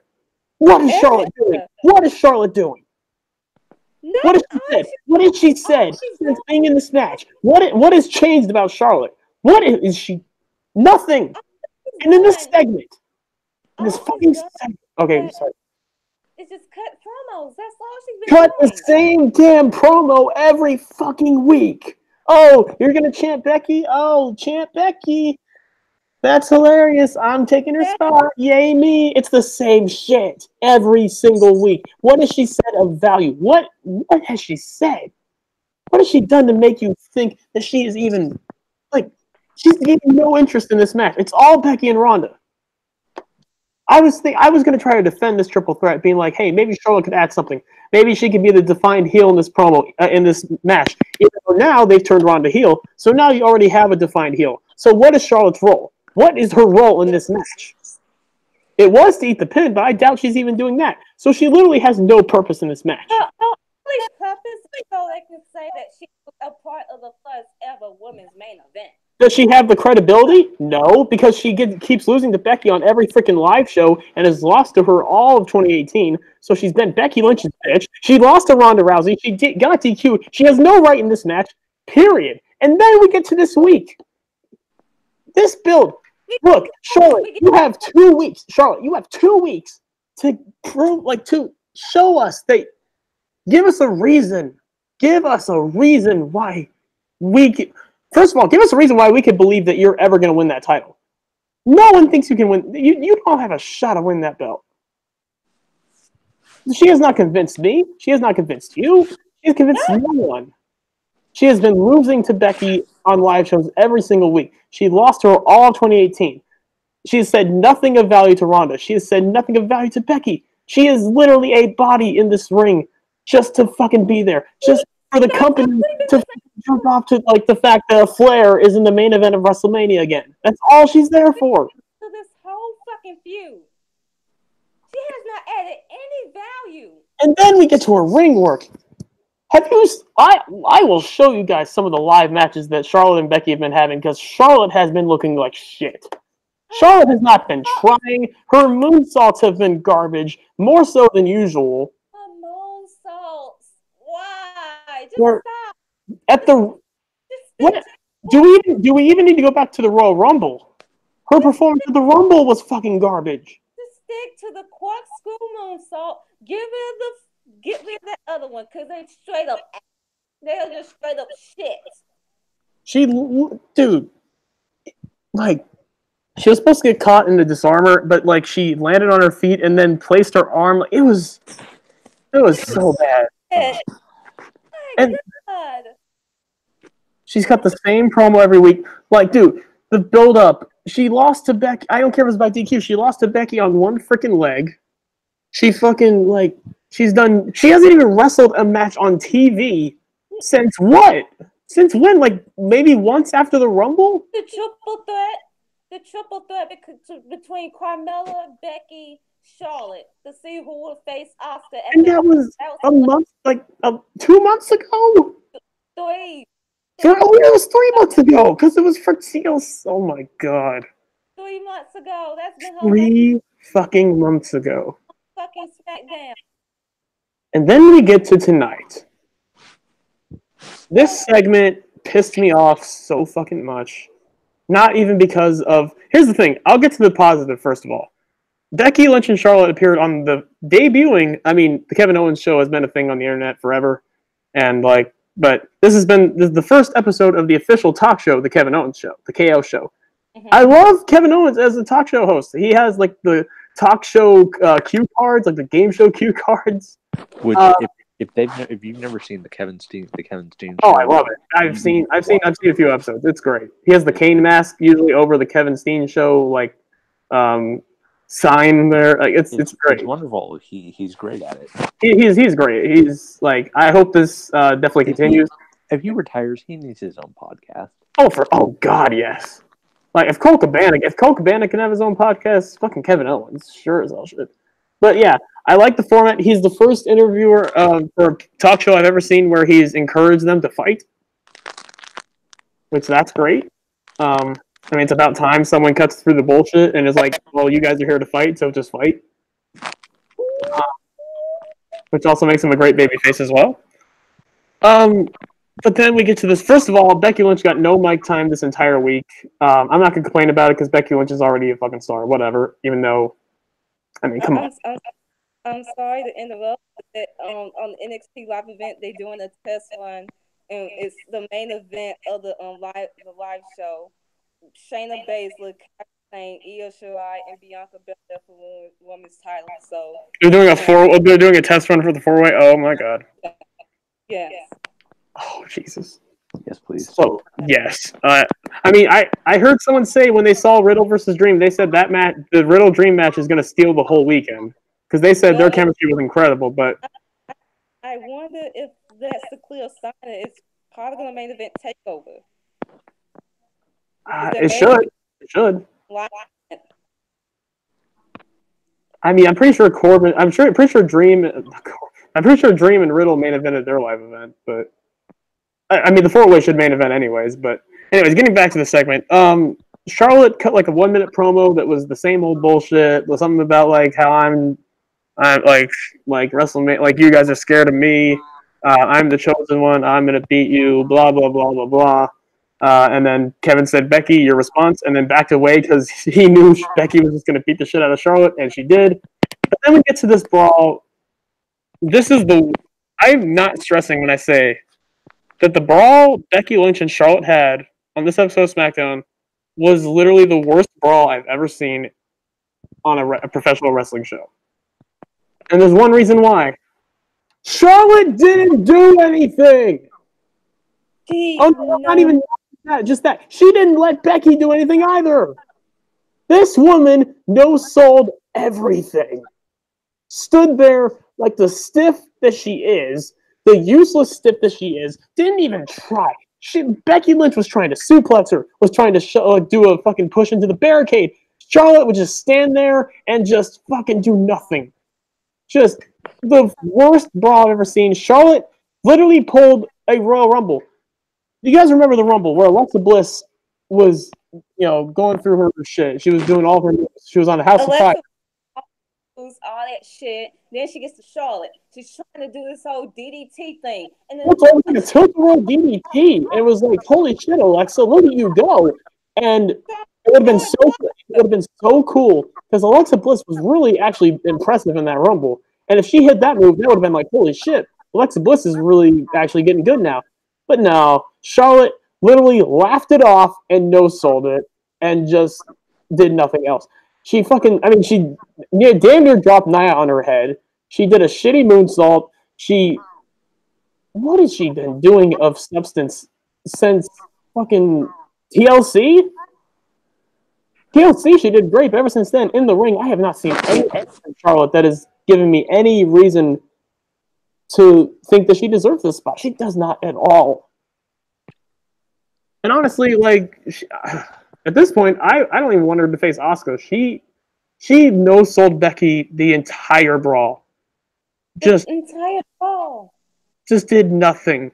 She no-sold Becky just like she hasn't sold a single ticket for this fucking match because she isn't fucking trying. She's even been promoting the match on fucking Twitter. All she's been promoting is the fact that her and Andrade are fucking. That's all she's been promoting. All she's been promoting is like, hey, I'm tranquilo. I'm wearing an Ingobernable hat. Look, this is my guy. Andrade's fucking me. Hooray. I don't care. Get your fucking...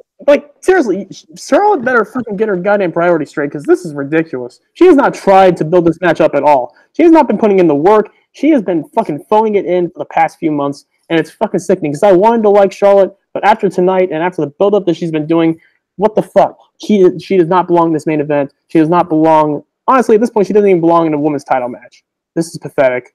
Fuck Charlotte. Which, at that point, I'm saying it right now, she's going to win Money in the Bank. And she doesn't fucking deserve it. Fuck Charlotte. At this point, and 9 times out cashing in on Asuka. Watch. So Asuka is going to get robbed of a premier WrestleMania match against Charlotte. As much as I hate Charlotte, she's still a premier star. And then she's going to get the title robbed of her by Charlotte due to a Money in the Bank cash-in. And Asuka's probably not going to get another rematch after that. More likely, yeah. Fuck that shit. Charlotte, I'm done with I was done with Charlotte last year. I was done with Charlotte the year before. I'm completely done. I'm not even giving her a chance anymore. This is because the worst part is I know how good she can be, and she just doesn't fucking do it. Because I've seen her at TLC. I saw her, like, even her match against Asuka at Mania. People said it was sloppy, but she fucking put in new shit. She did the Spanish Fly. She put in some new moves. I know Charlotte can be really good, but she just doesn't fucking do it. Because you know why? She doesn't need to. She's going to be in that main event no matter what. She's going to be in that spot no matter what because she's a fucking Flair. And we're just going to have to live with it.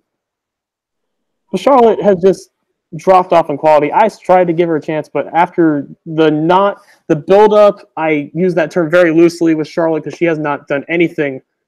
And here's the thing, I complained about the build-up. I think she's the main reason because she's given me no reason to fucking care about this match. It's just nothing. She's literally there to be a body, and it's fucking. I dare anyone to tell me otherwise.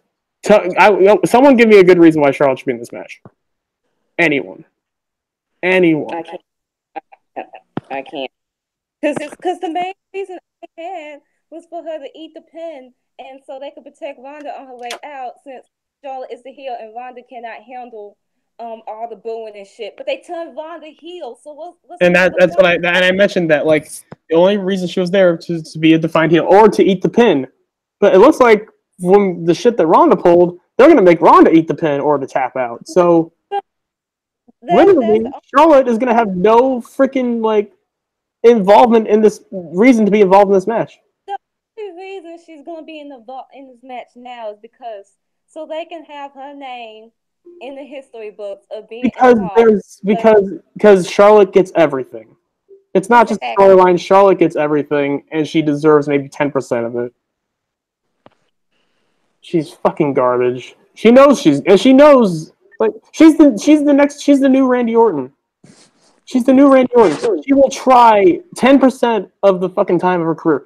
Like you give her a match at TLC with like if you give her like a really great match with like Asuka or Becky, or a match where she feels like trying, she will try and she'll put on a good performance. But 9 times out of 10, she's phoning it in. 9 times out of 10, she doesn't care. Because just like Randy Orton can phone it in 10%, 90% of the time, and he'll be in the exact same spot as he was the day before. Oh no, man. We were fucking. Oh no, I'm sorry to break the news because I just saw it on fucking Twitter. What? Apparently, his absence from recent shows is reportedly due to injury. Fuck. And he hasn't won a match since March 8th when he beat Luke Menzies at a live event. Who? Oh no. Oh no. No. Who? Keith Lee. Keith Lee. Fuck. Oh man. We can't. So we're not getting that match takeover. Oh damn. And there goes my prediction of Keith Lee becoming an NXT champion. Okay. Well, I mean, we don't know the extent of the fucking injury. Hopefully, it's not serious. I hope it's minor. Unless it's like a few days thing or a week thing, I guess. But oh damn, man! And he was just coming off fucking hot after that Dominic Dijakovic match. That sucks, man. Man. Oh, get well, Keith Lee. That's all I gotta say. Like, you're the fucking man. If it's minor, I know you're gonna recover from it really quickly. If it's serious, wish you the best of luck, man. Like, one of the best I've seen live. One of the best I've met. Like, when you come back, you're gonna fucking kill it, just like Ciampa. That fucking sucks, dude, man. Jesus Christ. The women, you know. We will not blame this on the elbow gods, Raiden, Jarvarus. This is not Raiden's fault. It's the wrestling gods that have done this to us again. Which the wrestling gods are almost worse than the elder gods. Wrestling gods are the worst right now. I mean, the wrestling gods put Charlotte on this planet, so I mean that tells you all you need to know. But yeah, fuck Charlotte. Fuck the fans. Yeah. Yes. Andrade, stop fucking Charlotte. No, I'm just kidding. Whatever. You guys do what you do. another thing was the gauntlet match. Oh yeah. Oh god. See, you guys thought the Corbin thing got the fans pissed. Oh no.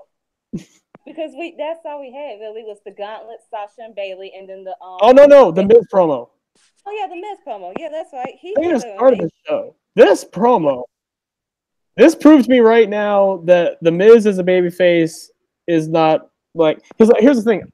Miz was so over as a heel that he was getting cheered like everywhere because he was so amazing. Well, every time they turn him face, it's been like disappointing and just meh. And I was kind of feeling that way about this face run until I saw this promo. And then I was like, okay, the Miz is now finally a good face. Because he's always been a great heel, but as a baby face, he was terrible. This solidified Miz as he can work both roles. He can work both. And he's going to go down. He should go down as one of the greatest. If you can work both heel and face. Daniel Bryan. Daniel Bryan, Sasha Banks, Becky Lynch. Becky to me and she's a baby. She's a baby face. I'm sorry. She's always been a better baby face than a heel. Even as a heel in Team Bad, like I was just like, I want to cheer you. I don't want to boo you. But Sasha Banks for sure. Daniel Bryan, fucking. I want to say Velveteen Dream, but I think people already loved him as a heel too. So, but yeah, like Miz is one of those people now. Like, I still think he's overall a better heel than a face, but I'm a Dream. You're not gonna boo the gay black guy. No, especially when he's that fun. I'm just saying. Dang. And you don't know he's gay. He's probably bi, but I mean, you know. I don't even call him bi or gay. He's just sexual. You don't put anything. There's no prefix. He's just sexual. He is the rainbow. He's sexual, babe. But yeah. So we got the Miz promo. Yeah, he's the new sexual chocolate. Sue me. But we got this promo. Fucking great. Like he talked about how just the gall of Shane McMahon to fucking attack Miz in front of his dad, who, according to Miz, his dad has never said, "I'm proud of you" or "I love you" until he teamed with Shane. Which, if that's true, goddamn, Miz's dad, you're a piece of shit. Like, God, if it took that long for you to fucking say that you love your son, damn. I mean, we already know the one time he got attacked by Orton, and you saw Miz's dad in the crowd, and he just looked unenthused, and he just did not care. Like, you go back to that attack, he's just like, well, whatever. I didn't love him anyways. I wanted John Morrison to be my son. But anyways. I mean, we all want John Morrison to be our son. Yes. I mean, I wanted to be I wanted to be my daddy. Yeah. Same. Yeah, same. But yeah, this is so good, man. Yeah, Jarvarus is crying. I'm so sorry, Jarvarus. Like, it's... Well, just because of Keith Lee. And, like, we all, like... It's damn shame. Damn shame. Like, hopefully he'll come. We'll see what the extent is on the injury. And then, yeah, Lee Clark will... Oh, yeah, it's... okay, Lee Clark mentioned Ciampa, but... is it Tommaso a good babyface? I mean... I cannot remember the last time, like, nah, he worked babyface. He's clearly better as a heel. Like, to me, he's fine as a babyface, but he's clearly better as a heel. Like, but yeah, so yeah, the Miz just killed it in this promo. Like, this is the only babyface promo I've ever liked from him, and it was one of his best promos he's ever cut, honestly. The passion, just like, he talked about how, like, I didn't, like, have to be handed anything, just unlike Shane, I've had to earn it, and, like, after 13 years, like, I can definitely say, and I think you guys can say that I have earned it, and the fans, like, ate it up. It was beautiful. It was like the Miz is gonna go down as a fucking legend. Like, he's one of the best. Like, he's like the Miz, as far as longevity, as far as consistency, is one of the best to ever do it. Dude, again, I think we tend to forget. Like, we tend to not keep track of who the Grand Slam champions are when they become Grand Slam champions. Miz is one of them. Oh, I don't even have to think about him. Like, he's won every fucking title. He really got, like, we tend to forget that. We tend to forget that he has, but he has. Oh, he has, and deservedly so. Because you can put him in any role and he'll make it work. He's barely gotten hurt. That's another. Not only is he consistent, but yeah, he's consistent in the case that he doesn't get hurt. He's always there. He works a safer style, but he's good in the ring, and people he's not the best wrestler in the world by any means, but he's good enough. He's had too many great matches to say that he's a bad wrestler. It's it's like the John Cena thing. Yes, he's that talent that you know that you can rely on. That's good in the ring. That doesn't get, and it's like the Becky thing, because everyone complained that Becky doesn't have like a better style, which she works more. But she does. She works a technical style, but she makes it work. And the big thing about Becky is her storytelling, because the storyline matters more to Becky than any other. And she doesn't get hurt. Exactly. Here's the thing: to compare, if we're going to compare Becky to other technical wrestlers, and then I'll relate this back to Miz, like Becky is not like a Timothy Thatcher. Oh no, she's not a Jonathan Gresham. We know this. But she doesn't have to be. She doesn't have to be, and it's not one of those things where she's being complacent. She just knows how over she is, and her style is in the way of getting the crowd involved and getting the crowd fired up. Miz is not Daniel Bryan, which is ironic, but that's the thing with Becky Lynch. I mean, she's kind of falling into almost the Austin or Raw category, where it's not about the in-ring work; it's about the showmanship. It's about getting the crowd invested. It's about getting the crowd hooked. It's like the Velveteen Dream thing almost. Velveteen Dream is a really good wrestler, but it's not his wrestling ability that makes him so over in the ring. It's his showmanship. It's his character. The dreaded C word, as I call it with Lee. And I wish I could say that about the Iconics, but they're so bad in the ring that they don't even have that. So and to think, the Miz came about because of MTV. MTV created them. That's to prove to you that the Miz was not meant to be a success. If you want the proof that Miz was not meant to be in this spot, he came from the real world. Anyone else coming from the real world would have flopped instantly. And the real world, if you don't know what that is, and you don't know what MTV, ladies and gentlemen, is, if you don't know what that is, if you've ever watched Jersey Shore... Well, first of all, you don't know the 90s. Secondly... But yeah, it's basically like Jersey Shore, but I guess a little less obnoxious. I don't know. I haven't watched Real World. And the Miz came from that. And he was obnoxious as fuck. Don't get me wrong. But yeah, to get to the gauntlet match. I was gonna say one more thing, but I forgot. So yeah, gauntlet match. Let's fucking go. Kofi Kingston's running the gauntlet. Here's another reason why SmackDown's been better than Raw overall. SmackDown had a hook last week to get you hooked into tonight's SmackDown, where Raw didn't give you any. The main event for Raw was Dean versus Drew, and while that was great, it didn't give you a reason to tune into the next Raw. The SmackDown we got last week was literally promoting this gauntlet match, which has huge implications to it and made people want to watch the SmackDown. So another reason why SmackDown's been better than Raw as of late. And yeah, this was the main event. The gauntlet match took up the entire hour, I want to say. The entire second hour? Yes, majority of your entire second hour. And yeah, Kofi comes out. His first opponent is Sheamus. Yay! That's what scared us. It was a long match, and we're like, oh shit, he's got 4 people left. Oh god. He's taking 15 minutes with Sheamus. Oh god, what happens when he gets to Cesaro? Get to Cesaro. Cesaro's so good. He's strong as fuck. Goddamn Cesaro. I mean, we've known that, but yeah, it's just. Yeah, Cesaro's a very strong boy. In fact, speaking of which, one of Cesaro's best matches on the main roster was in a gauntlet match. Anyone remember the match he had with Daniel Bryan in 2013? No. Do you remember, Brandon? I was about that CM Punk life in 2013. How'd that turn out? But I was too. I'll definitely link you guys to that, because that's probably one of not only one of Cesaro's best matches of that year, but that was one of Bryan's best matches in 2013. And this concludes his match with Cena. It was. I'll just say this: the finish was Cesaro, Daniel Bryan countering a pop-up uppercut into a small package. He did a small package in midair. Oh. All right. I can. Because Daniel Bryan is just not human. Daniel Bryan does not believe in strength, in the Swiss strength. He does not care. He's like no. But yeah, this was good. Cesaro, like, I hope he does leave. Not because I don't want him there. It's just because we need to see him in a place where he can fucking succeed.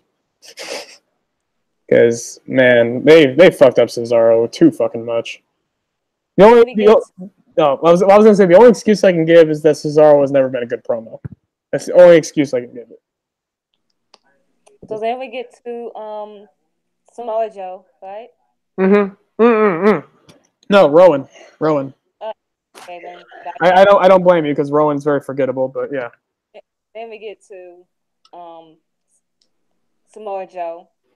Well, we have to say about Rowan. Rowan intentionally DQ'd himself, so that's why Kofi got past that. So they're protecting Rowan. Yes. Why?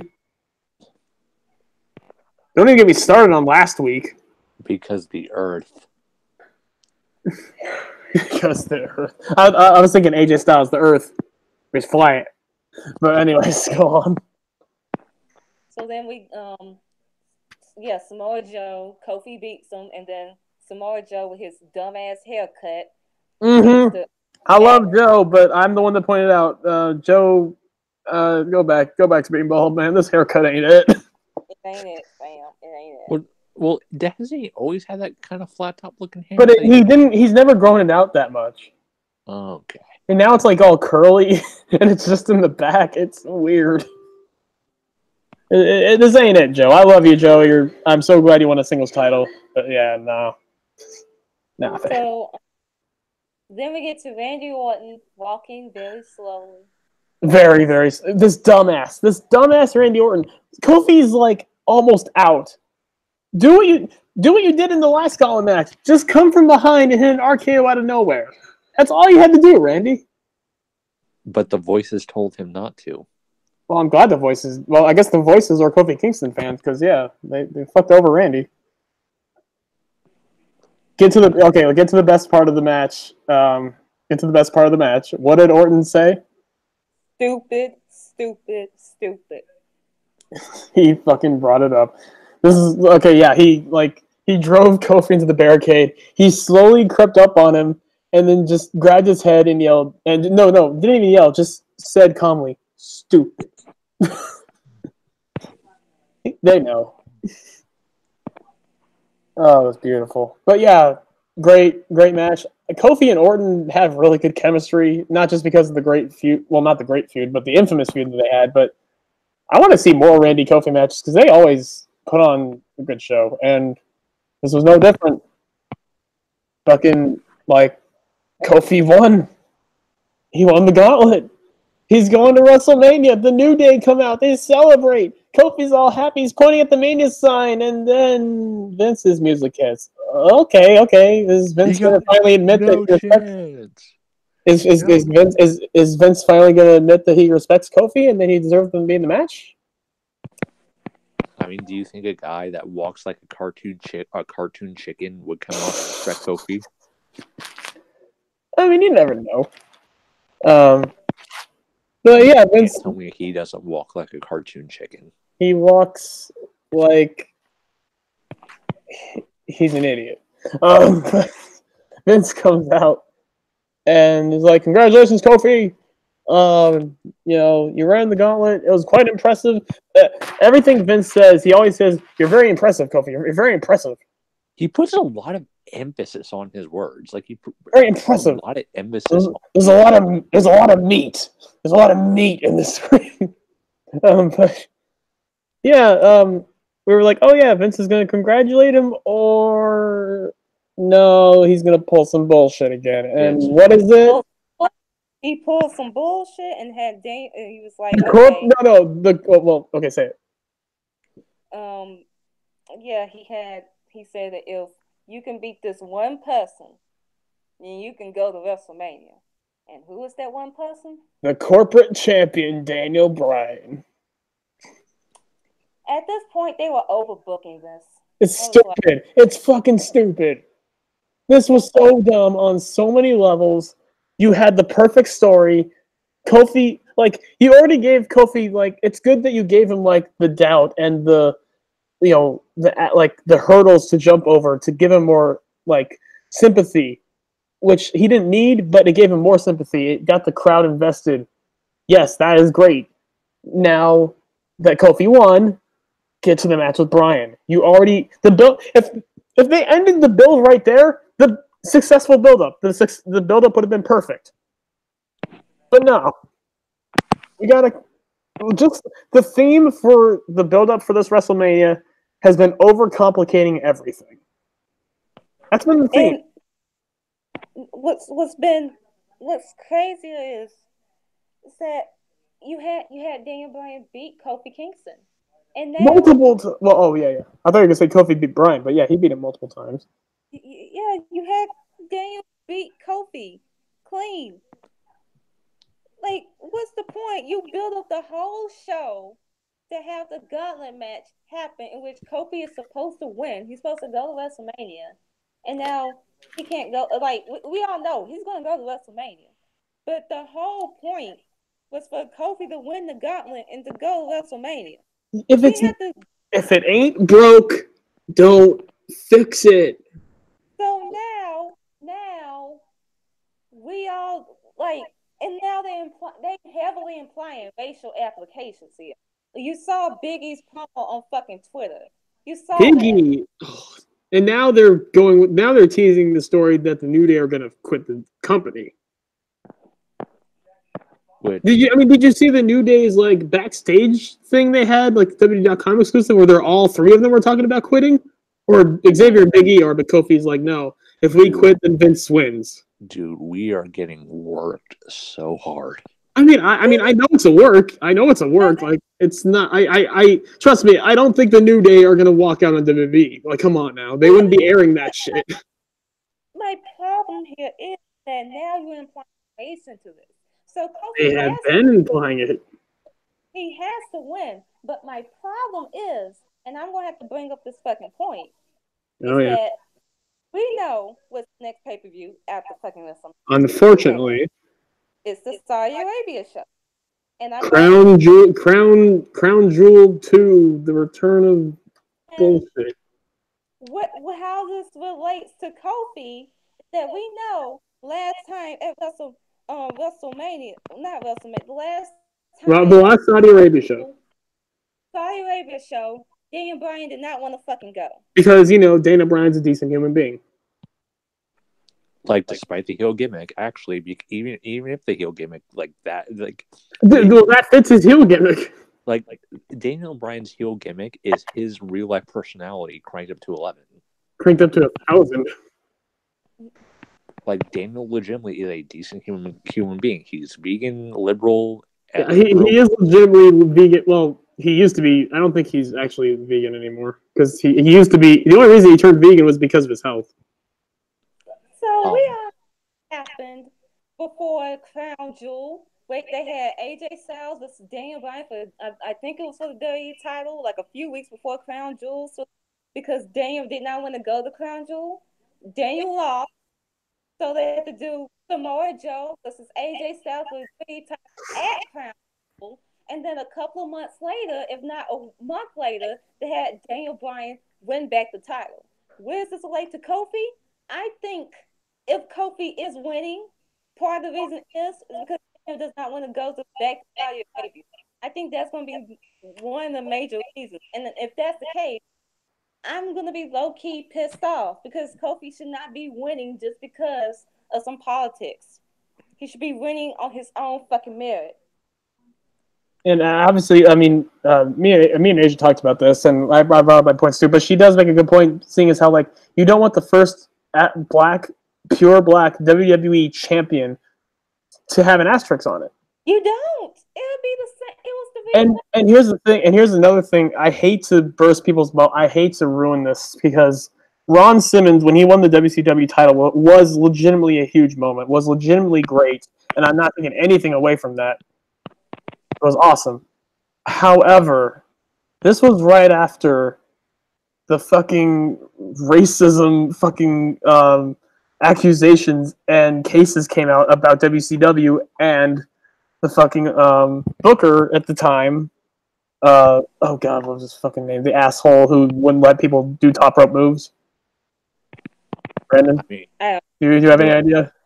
No, I mean I could look it up, but yeah, there were multiple black athletes who were in WCW that claimed that like the company was racist, and they underwent some fire under that. And I think it was like less than a year later they gave it to Ron Simmons, and like I don't want to say it was because of that, but then again, Ron Simmons, kind of like how we're fearing for Kofi, Ron Simmons didn't really have that much of a reign with the title. I don't think it was maybe like a. And that was the same reason I didn't want Kofi to win at Elimination Chamber, because it's gonna be the axis of he's only getting the belt because he's black during Black History Month. I want him to win. Thank you, Abel. Thank you, Abel. Bill Watts. I'm sorry, Bill Watts. It all comes back to Bill. It's the same guy who was fucking anti-Semitic toward Paul Heyman, and that's why Paul Heyman sued him. Because Bill Watts is a piece of shit. But anyways, go on, Asia. I want Kofi to win because they believe in fucking Kofi, not because Daniel doesn't want to go to Crown Jewel, so they have to put the belt on Kofi. Therefore, they can have a WWE title match at the Saudi Arabia show. I want that. I don't want that. I want it because they believe in Kofi, and that it's finally Kofi's time. And Lee Clark, I understand, and I was kind of thinking that too with Asia, because I was like, I don't want to talk about, because I didn't want to have a conversation, because again, it's Kofi, and we know the reason why he should win the title is because he's super fucking over. And it's one of those things too where they're calling out rock and hard plays, especially Daniel, because it's like. And here's the thing, I even mentioned with Asia, what the points she's making is great, but it still wouldn't be nearly as bad as the other option. That's the thing. My point aside, Kofi should still win. Exactly. He better still win. He should still win. I wouldn't be having no problem if this whole Saudi Arabia show was at least another month after Mania. If it was two pay-per-views after Mania, I would have no problem. But the fact that it's immediately after Mania, that is one of my biggest gripes with Kofi winning. However, it's not the only one. And here's the other thing we're fearing: Kofi's title reign. We all know they book wrestlers, black wrestlers, once they win the recent case was Naomi 2 years ago. They built her up. They gave her the sympathy story against Alexa Bliss. She came back from fucking injury. She won the title at fucking WrestleMania, and then what happened to the title? She lost it to fucking Natalya. She lost to Natalya.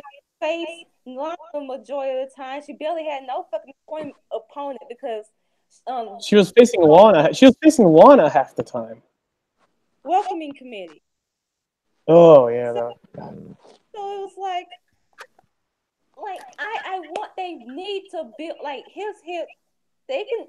I'll excuse the Saudi Arabia thing if they build him up credible as fucking champion.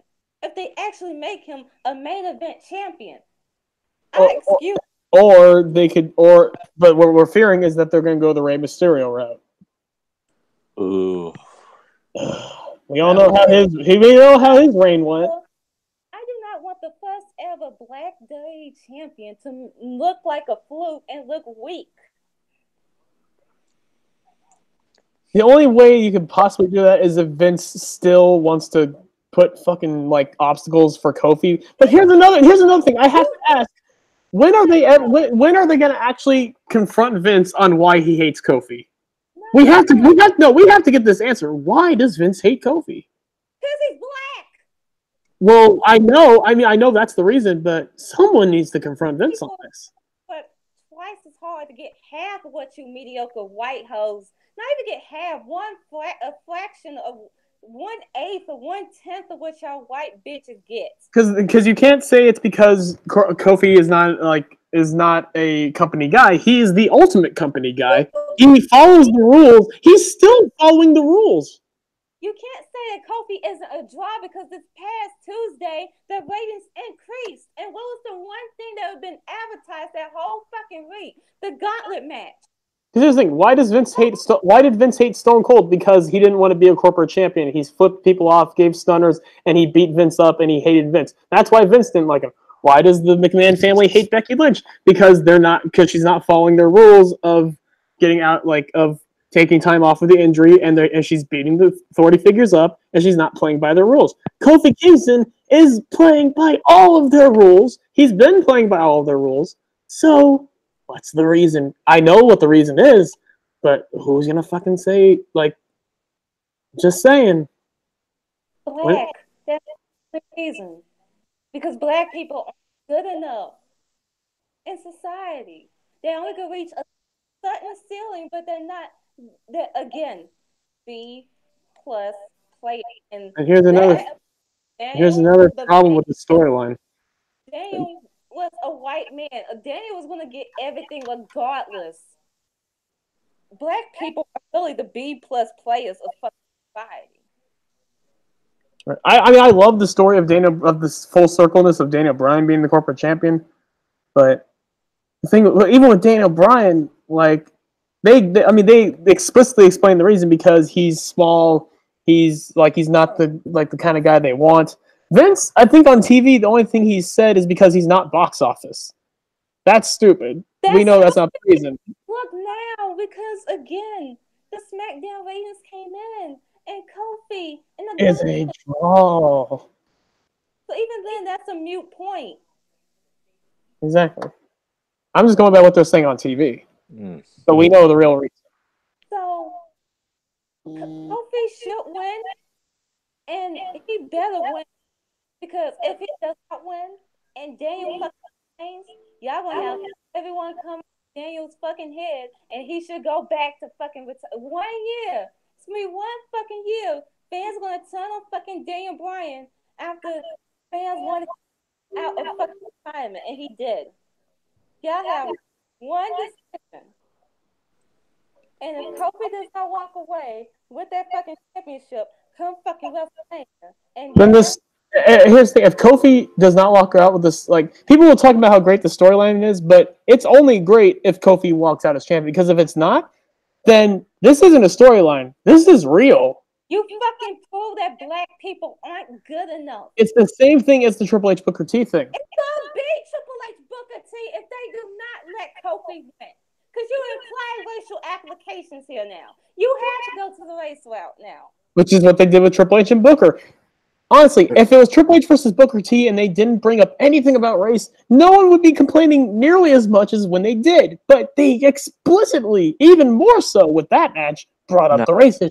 Not to mention the fans are smarter. If Kofi loses clean, that's the big thing. That'd be the biggest part that's gonna fucking infuriate me. If he loses clean, it's gonna prove that people like you don't get the spot.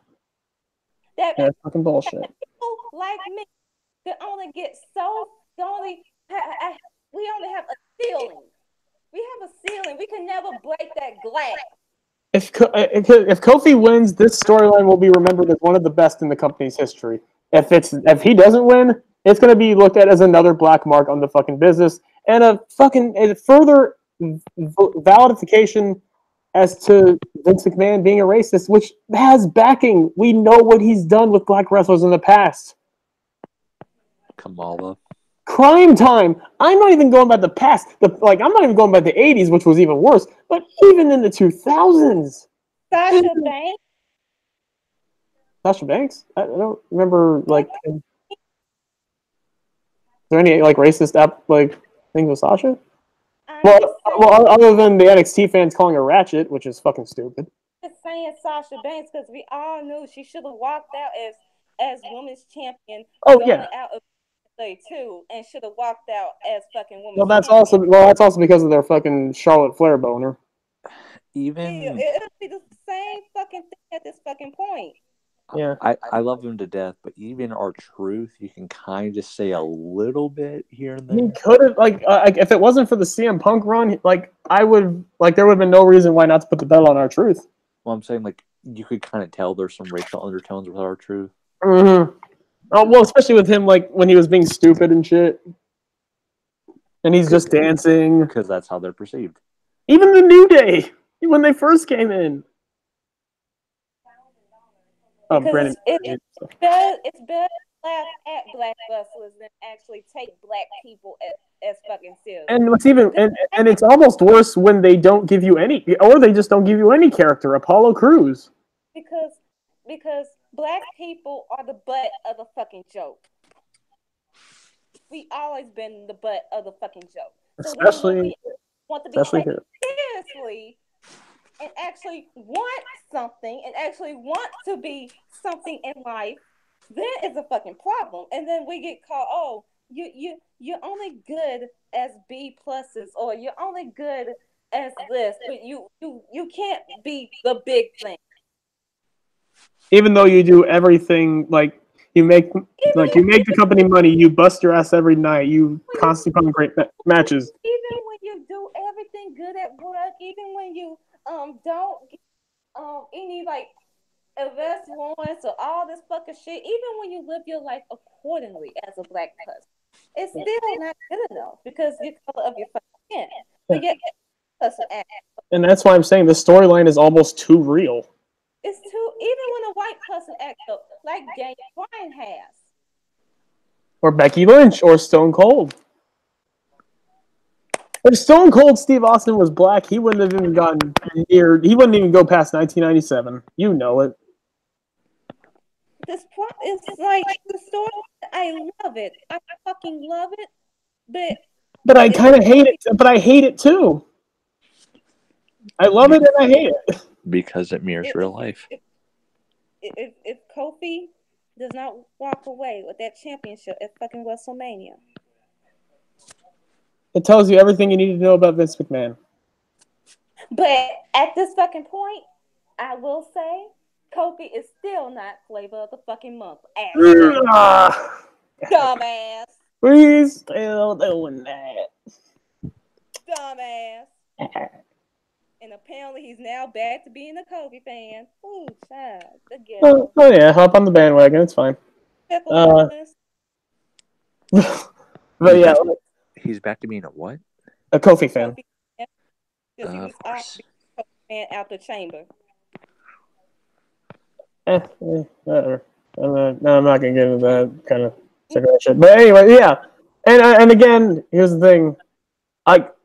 I want Becky to win, but I want Kofi to win more. But honestly, I want representation. Bianca Belair, Kofi King walking out after WrestleMania weekend as fucking champions. At this rate, put the tag belts in the New Day again. I want fucking representation. I want them looking strong as fucking black. And again, not just because they're black, because they're black and they're fucking great. Great. You can't tell us just because of that. Dude, we have Keith Lee. Keith Lee, Velveteen Dream, New Day, fucking Bianca, who has just been in here for 2+ years and is one of the bright stars of the fucking wrestling industry. This is the time. This is the time. Come on. Pull the trigger now. Because if you're not going to pull the trigger now, when are you going to? When Vince dies? Because I think that's the only time they're ever going to do it.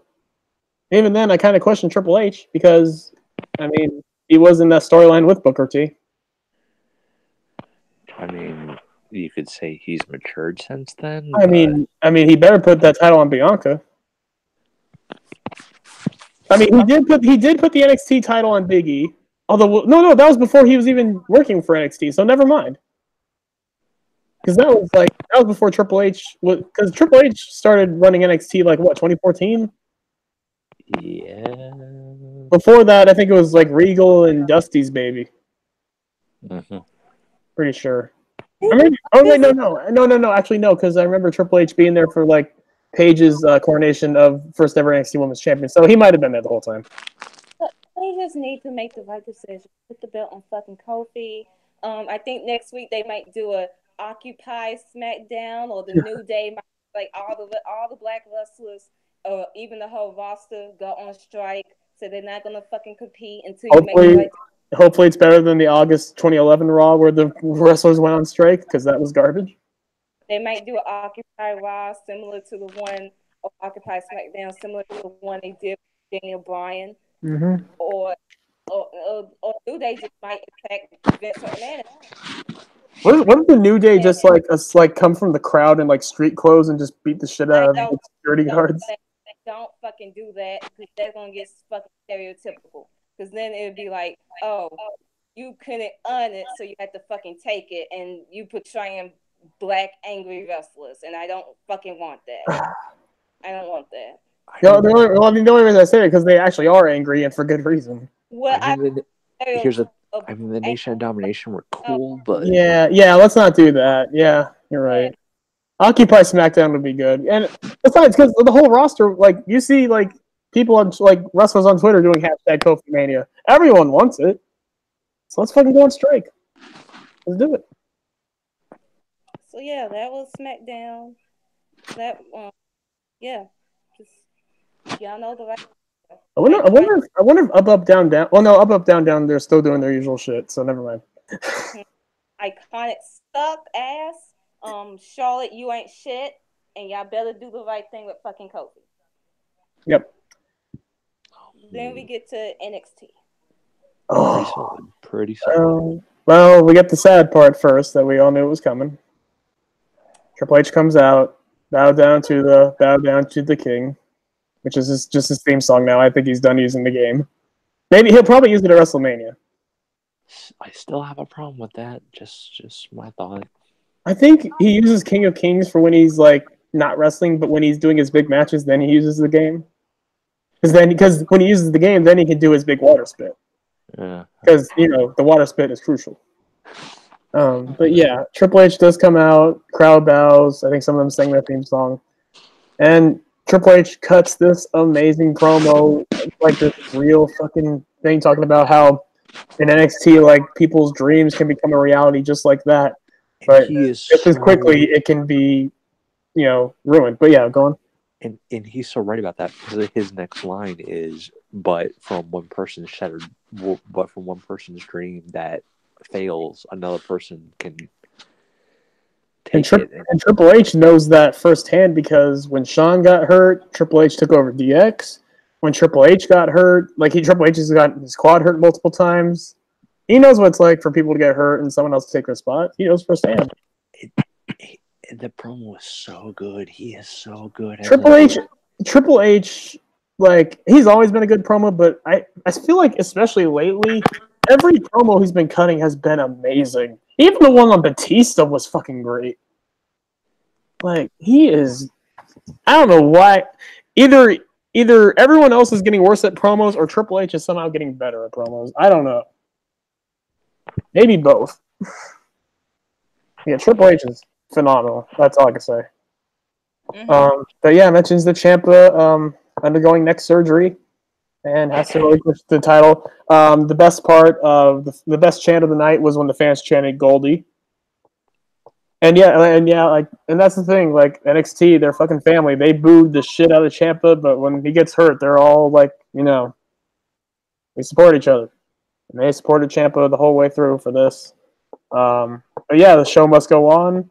He mentioned that five wrestlers' dreams could potentially be turned into a reality, as the main event of tonight will be a 5-way to determine who faces Johnny Gargano for the NXT title at TakeOver New York, TakeOver Brooklyn, between Adam Cole, baby, Matt Riddle, Ricochet, Aleister Black, and North American Champion Velveteen Dream. Yes. Yeah. And Asia, this was the only match on the show, and you were not very happy with that. I was not very happy because, I think it was last week we barely had a NXT women's match, or it was the last week before. So it's I understand circumstances wise, but at the same time, it was you gave airtime to Kona Reeves tonight on this show. Come on, fam. The rest of the show were filled with video packages and superstars in the back talking about who they think is going to win. And for some reason, one of them was Kona Reeves. Why is he still here? it didn't need all those video packages. Like, and you know what the sad thing was when they said one NXT wrestler has gotten released, I was like, please be Kona Reeves, please be Kona Reeves, please be Kona Reeves. It wasn't. God damn it. The mediocrity always has to say, doesn't it? But yeah, let's just talk about because we gotta talk about the Bianca Kairi Io thing. Yes. First of all, Bianca Belair is fucking shredded. She is fucking jacked. Especially here. I don't know what it was, but like in particular here with the belly shirt and everything, her fucking abs, her arms, she is damn. I mean, she was a gymnast. I mean, she was in track, she was in CrossFit. And that's the big thing too, CrossFit. Do you know what the workouts are like? And she was in CrossFit for like a few months in because she got injured. All I'm gonna say is Kairi and Io looked like children next to Bianca Belair in this segment in particular. They looked like children in front of Bianca Belair. Despite the fact that Io looked like she wanted to stab Bianca. She was done with her shit, and that's who created an Io meme of her face just looking disinterested and just sick of life. Friends, takeover. Like Bianca, god damn, like her abs are just fucking ridiculous. But anyway, yeah, she cuts a promo. I was distracted by the abs. I'm sorry, Bianca, but holy shit. I don't think she's taken a day. I don't think she's eaten a carb since 2005. This promo was great. Bianca has gotten so much, like, Asia, you showed me a promo from like about a year ago of her cutting a promo on, I think it was Ember Moon. Yes, because Ember was champion at the time. Exactly, and it was a really good promo, but man, even compared to that, Bianca has grown so much. Like, she's grown so much since then as a promo. Her confidence is way, way more up. She, like, this promo, she, like, just everything she said, I believe, like, she is on another level right now. Mm-hmm. It's fucking awesome. I mean, I could say a lot, but, I mean, any more thoughts on this segment that you have, Asia? Just basically, she told Kairi and Io off that, wow, y'all best friends, that shit doesn't fucking matter because I'm gonna run through both of you. And that since you little pirate princess, want to stick your nose where it doesn't belong. Which, calling someone a pirate is not an insult. Little wannabe pirates. It's not an insult. Need to run where she stays in her fucking lane, and that's in Io's fucking shadow. No, it's the opposite. Io came in second. She knows her place. She knows she's in this situation. She's Kairi's inferior. So, well, not Kairi's inferior. She's Kairi's like other half. Sure. I mean, even though in Stardom, Io was like the god. like it. Yeah, but yeah, it's not Stardom anymore, Io. It's now Kairi's pirate ship. Which yeah. So when Bianca walks off, Io actually like turns to Bianca, and Kairi has to hold her back. No, it was the opposite. Kairi was going after her, and Io had to hold her Kairi back. Kairi was. I mean, Kairi, I love you, and you're wonderful, and I want to give you muffins, but come on now, like, come on, Kairi. No, don't go after Bianca. She's a bad girl. Pardon me, you wanted there to be a screwdriver near Kairi. Of course, well, it's Brandon. What do you expect? He's. No. What do you expect? It's Brandon. He thinks of things, and then he thinks of sharp things. That's just how he is. No. I'm surprised he didn't say he was expecting Kairi to hold a fucking weed whacker. No. Bianca walks off. Kairi grabs a screwdriver, and Io tries to hold her back. You're fucked up, Brandon. I love you. You're disgusting. I love you. Weirdo. I mean, considering the fact I love the Priscilla Kelly spot, but I am just kind of neutral about it, and Asia fucking hates it. In 2 weeks' time, it'll be Bianca versus Kairi. Yeah. I cannot wait for that match. It's gonna be fucking great. Yes. Let's not forget what Bianca's breakthrough match was at the Neon Classic. Kairi sang. That's years ago. And even in defeat, Kairi will look great, and she will set sail, and will go to SmackDown and win the SmackDown Women's Championship. You can only hope. It's a great dream I have. We can do this, John. Okay. Bianca, yes. Main event time. What's going on there, Brendan? Like some scuffling? What? No. Jackie! Hey guys. What's up? Well, we went on all of our rants, so now we're just on the main event of NXT. Not much. I'm just watching Black Panther. Wait, what's up? Oh, wow. Black Panther. Nice. I have the tapings for Impact Wrestling in terms of the women's division right now. They're in an interesting spot. Like, I can't believe they're letting Allie go. That seems like kind of a step backwards in my opinion. So they released her before AEW snagged her up? Pretty much, yeah. That's why she signed with AEW, because they released her. They're not in any bad blood or anything like that. They just think that they want to change things up. But I don't really get why releasing her. Why would that be a good? If anything, like, I mean, I don't want to say it, but I would just release Gail Kim after her feud with Tessa. I mean, Gail isn't technically a knockout per se. She's part of the backstage crew. But she's still gonna have a match with Tessa Blanchard. Yeah, because it's Gail. Because it's Gail. Because it's Gail. Because it's Gail. I mean, because she's Jesus. But at the same time, well, in her mind, yeah, because she's Jesus. No, because Impact treats her like Jesus. Well, that too. This is the ground, the house that Gail Kim. I don't see why diversifying your roster means that you need to fire people. Gail Kim diverse. If anything, I would hire more new people. You're telling me you can't sustain more than a few? Do you have like a fucking like limit? Is it like SmackDown versus Raw 2006 where you can only have 20 wrestlers? It's like Fire Pro where you can only have 6. Oh god, I saw the way to actually I saw the way to actually get like unlimited wrestlers. I tried it and it still hasn't worked. I'm gonna try it again, but exactly. Like, meanwhile, like Alicia Edwards, her contract is up. She's considering leaving. And I don't fucking blame her because they haven't actually. I said this before that there's a whole lot of irony to everything that happened to her. Because the thing is that they gave all this character development to Eddie, and they just used her as a cheap love interest.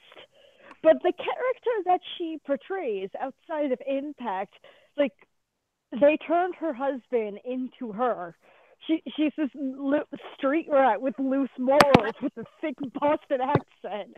And I'm just like, oh my god, they made Eddie Edwards into his wife. If he didn't treat her so crappy, this would be a match made in heaven. The irony in it is just fucking... Wow. There's some fucking irony to that. Meanwhile, I'm just waiting for Killer Cross to become Impact Champion, and it hasn't happened yet. And now Johnny Mundo's a heel, and now the world will never be the same. The Mundo will never be the same. Feel like Impact tape in terms of the women's division. Her third character in a year, since she signed. It's been like a year and a half, and now she's on to the Johnny's wife rule. So any other news? So any other news on the tapings? Like as far as like anything else in particular that happened? In the no contest as Su Young's undid. Some more.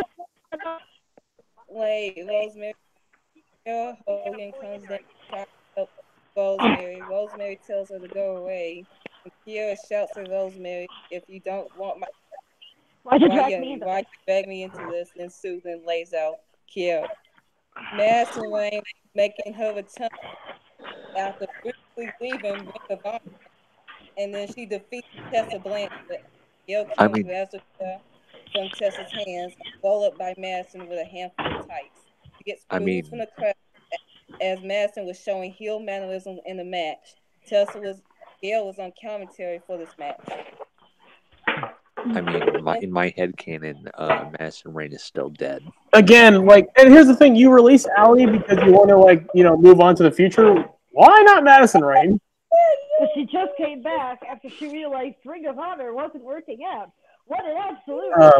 So is Tenille has Tenille already realized ROH isn't working out? I believe her contract is also up soon, so Contract is I up. don't know because she can't wrestle. It's like at least not yet. I don't even know how her stable is going with like Mark Haskins and Bandito and all that shit. Juice Robinson. I mean, they seem to be doing okay, but it's just like she's not really doing anything important. Because they're not giving her mic time, I don't think. No, they aren't. They're not giving any of them mic time. So the Tenille's doing nothing. Yeah, she's standing around basically and being paid to make appearances for the meet and greets, and that's really about it. Jesus. Yeah, there was like a gif of her making a toast with some of the guys. You know, that was about it. Empowerment, I guess, if you drink with the boys. Is that empowerment? Right. How Ring of Honor defines female empowerment? Okay, So otherwise, like, no, because they can't do anything with her. She's not wrestling. Exactly. And their stable doesn't really have that much of a purpose. They're just like the backup good guys in case Jay Lethal needs help. It's an odd, like, why did you build this faction up if you're not going to do anything with them right now? Exactly, and it especially with all the talent, especially all the talent you have. Yeah, and there's this potential to make these guys a story of people who didn't belong in other places and other stables and things like that. Like Bruce and Tenille, how they didn't belong in WWE, how Mark Haskins doesn't belong in Progress. Well, I mean, no, because Mark Haskins has been the staple of Progress forever. I don't think, like, where's this thing where he doesn't belong in Progress? I've always thought he's like the Tommy Dreamer of Progress. He is, but you could argue that he's not like a guy who they're going to make world champion again. Well, I mean, probably because when he won the world championship, he got injured. Maybe that's probably a reason there. Yeah, it's just like it's this thing where it's like, and you know, then you got like Tracy Williams, you know, a guy who's been like, he doesn't belong in Evolve. He got got a catch point. I mean, how does Bandito not? Bandito should be everywhere. I don't think Bandito does not belong anywhere. He belongs everywhere. Which, Jackie, Tracy getting pushed out of catch point, didn't catch point basically die off? No, they're still around. So they're still around. Wow. To my knowledge, there's another incarnation that they were hinting, and I know there was an incarnation post Tracy Williams. Matt Riddle was a part of it for like a period of time. Well, I know the original, which was Gulak, Williams, TJP, and Riddle. And I know 2.0, which was Williams, Dominic Garini, Fred Yehai, Jaka, and Chris Dickinson. I think that I could have sworn that they are teasing that catch point's still around. That it's still a thing or something like that.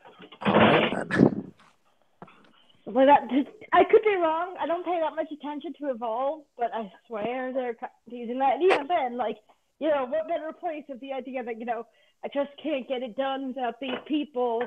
They all feel the same way. You know, I tried to leave a stable. That didn't work. Which, speaking of Evolve, I miss Timothy Thatcher in Evolve. I'm just letting it be known.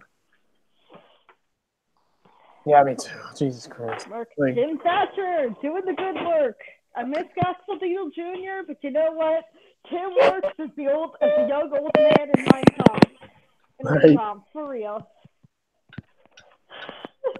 So, the NXT main event. Oh my God. I mean, wait, what's up? So, I thought he was just going to say something. Okay. Yeah. Main event time, dude. Okay.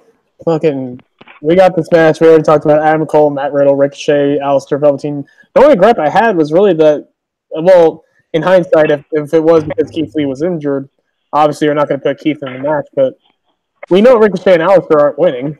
They have the tag match at fucking TakeOver, and they're about to leave, and they're already on the main roster. So no one's going to believe that Alistair or Ricochet are going to win. So. Not to mention, Alistair already had his run anyway. So. Exactly. I had TakeOver tickets. Oh, you have tickets? Yeah. Yeah, I'm going. I need to fill out my Saturday night. Yeah. Oh yeah, because you're in the area. Yes, it's fucking awesome. I'm not jealous. I'm not jealous. I'm not jealous at all. $200 sit in the goddamn nosebleeds. What the hell, WWE? Wait, they're $200 for the nosebleed seats? So I pay nearly that much because of the fact that it's like New York prices. B, I bought my tickets late. Well, that probably contributes, but yeah, still, damn. What are the front rows like? What the fuck? Yeah, what are the Mania prices like for the nosebleeds? Jesus. Like, that's the thing. Like, they still had leftover tickets, but it was like $150 up was the least amount of money they had to offer. Jesus Christ. To offer. That's the only thing about like why. Like, I'm thinking, like, maybe during the summer I'll go to Takeover Brooklyn or something like that. But at the same time, it's like New York prices for events are no joke. No. For these big events, they don't fuck around.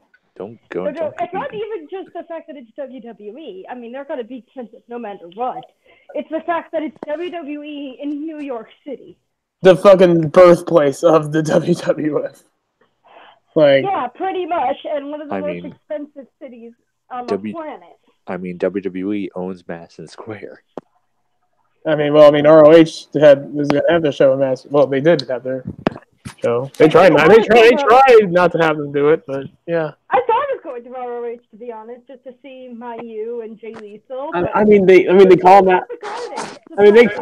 call Madison Square Garden their home, but they don't want to ever have a fucking major show there anymore. No, they only ever do house shows there, and it's which weird. Is fucking stupid. It makes you think that maybe something's going on. Mm-hmm. I imagine that there's certain costs and privileges that allow you to film something in Madison Square Garden, especially if you are going to make money off of this thing, like put it on a streaming service and all that. And I have a feeling whatever the Garden charges for that, Vince doesn't want to pay it.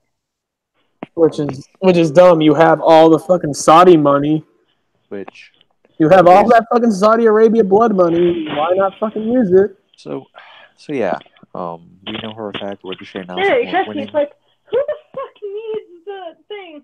Who needs like Crown Jewel, the Greatest Royal Rumble? Film a show in Madison Square Garden, and people will sign up for the network in fucking droves.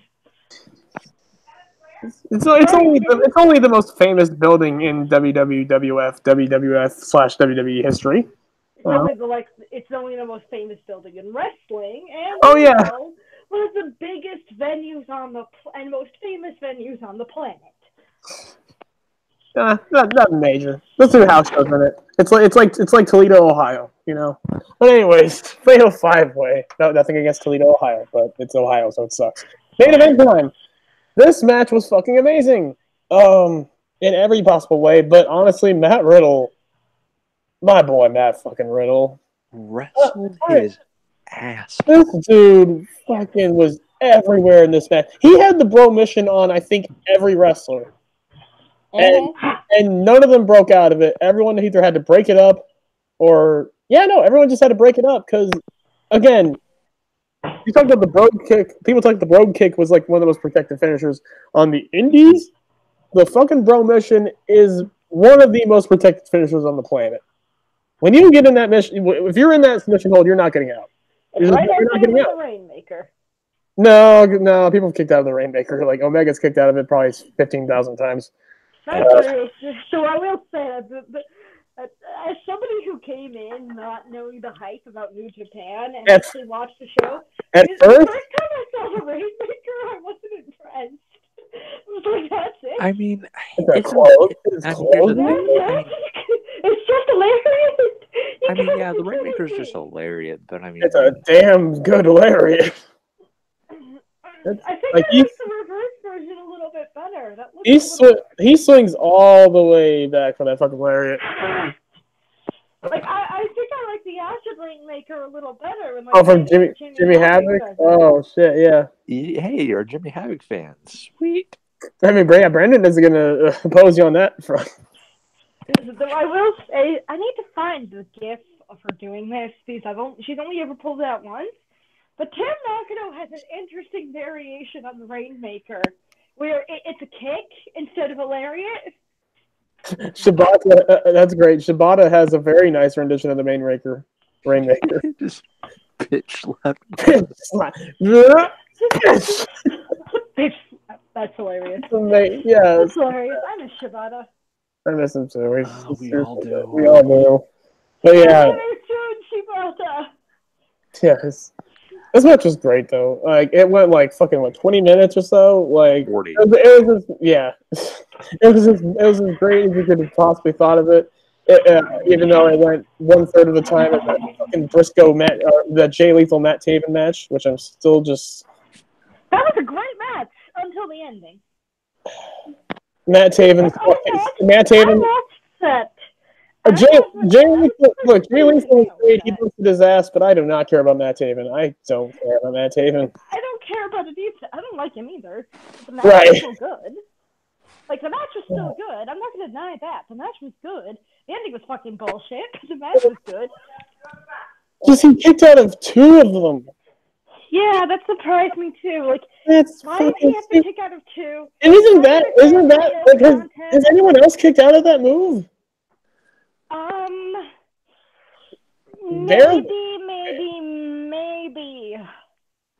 somebody way back, but not like post 2015. And maybe Jackie, maybe I'm also kind of mad because that's also the reason why Jonathan Gresham's fucking match got cut, which is bullshit.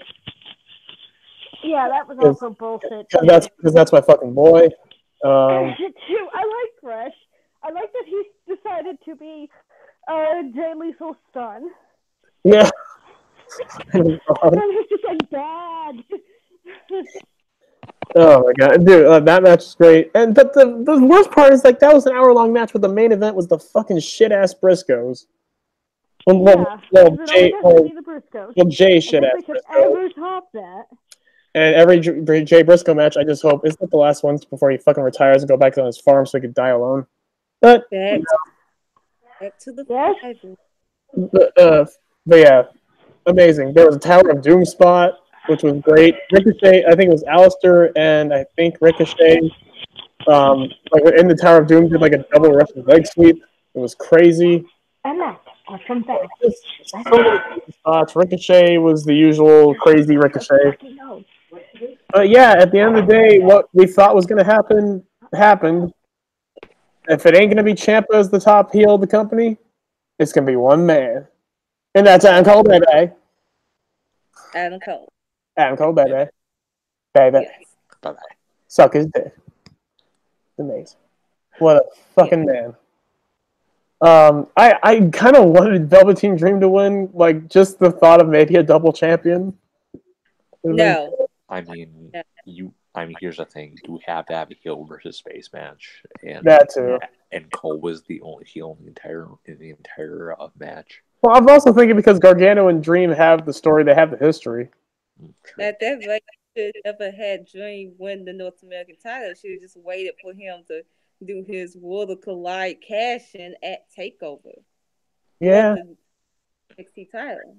Right. Yeah. I have to think I should mention, but you know, it's Adam Cole. Like Adam Cole and the Undisputed Era, they need to eventually run shit in NXT, and they haven't.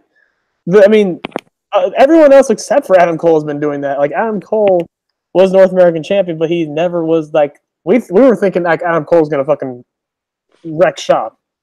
Which I'm glad they waited because now like I'm so ready for it. I'm so ready for Adam Cole to win that title. I'm so ready for Undisputed Era to fucking dominate again. I thought they were going to call up to Raw, and now they probably were, but now that the Ciampa thing happened, it's like we need to run with this. Like they're the only other like great heel thing in the business that you can go with right now. Because Riddle's a face, Dream's a face. Like what other great heels right now? It's not gonna be fucking Riker or fucking Gunner or whatever the fuck. It's not gonna be him. Gotta be Cole. Gotta be the Undisputed Era. If you want the top heels, it's gonna be them. Awesome match. I love the ending. Where I think it was like Ricochet hit a shooting star, went for or hit something. Yeah. Started on Matt Riddle, and then Adam Cole just ended his life. Ended his life. with the second shiniest wizard of all time. Shout out to Tegan Knox. Fucking amazing. 1, 2, 3. Adam Cole wins. The crowd lost their minds because even though Adam Cole is a heel, everyone still loves Adam Cole. And everyone will always love Adam Cole. I think he can kick a fucking puppy in the face, and everyone will still love Adam Cole. It's just the fact of life. Amazing match. Yeah. Still think we could have gotten one fucking match, even a squash match, anything. Something. Have Chelsea Green's debut happen here, like something. But you know, it's fine. NXT, you got 2 weeks until Bianca Kyrie. So, you know. Oh, yes. That's going to be fucking... And that should main event the show. I'm sorry. Actually, guys, I just thought of something. What if the reason we haven't been having any women's matches is because we're getting that match at TakeOver? Because we're getting what match at TakeOver? The 4-way? Yeah. Well, that just gives us more reason that we should have the women on TakeOver on the shows. Oh, well. I mean, build that match up, man. Have more women's matches on TakeOver. We should have the women's title match main event TakeOver. Mm-hmm. I mean, if it was Ciampa Gargano, that should main event, but I'm sorry. It's not Ciampa Gargano, so boo. Exactly. Oh. Exactly. The four-way has the most build.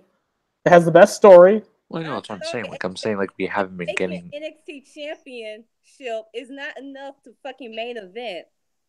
Well, that's why I know I'm saying, like, the 4-way is going to main event. That's the reason we haven't been getting the... I know I'm saying the 4-way is going to main event. I'm saying, like, that's why we haven't gotten any women on the shows. Because... It still doesn't excuse it, but it absolutely should main event. Because it has the most build up. It's the and Adam Cole can take a fucking back seat here. Exactly. Adam Cole will main event a TakeOver. Don't worry. Cole winning does not have more bill or more power over the women main eventing. Especially, you should capitalize it with the women main eventing Wrestle fucking Mania. That too. Like, this is the same weekend where the triple threat is main eventing. Why not take advantage of that? Take advantage of that, ho. And let's be real, the women haven't main evented a TakeOver since TakeOver Respect. Come on. It's been since 2015. Come on. Isn't that kind of crazy? So let's do that. Let the women main event NXT. They'll have a great fucking match. Sorry, y'all gonna have to take this fucking L because if Gargano and Adam Cole main event, I'm pretty sure I'm not gonna watch that fucking match. I'm sorry. Especially if Bianca does win. Like, if Bianca wins, then you're done for the night. Like, after that, I'm going to sleep. You're gonna have the nicest dreams ever. You're gonna be like so happy. You're like, nah, I ain't doing this shit. My night's made. My main event just happened. I won't give a flying fuck. I don't blame you. It's Bianca's fucking time. Get that belt off Shayna now. Who cares about white men in fucking 2019? Not sure they don't. So, my source revealed the following in terms of who are the top wrestling much in 2019.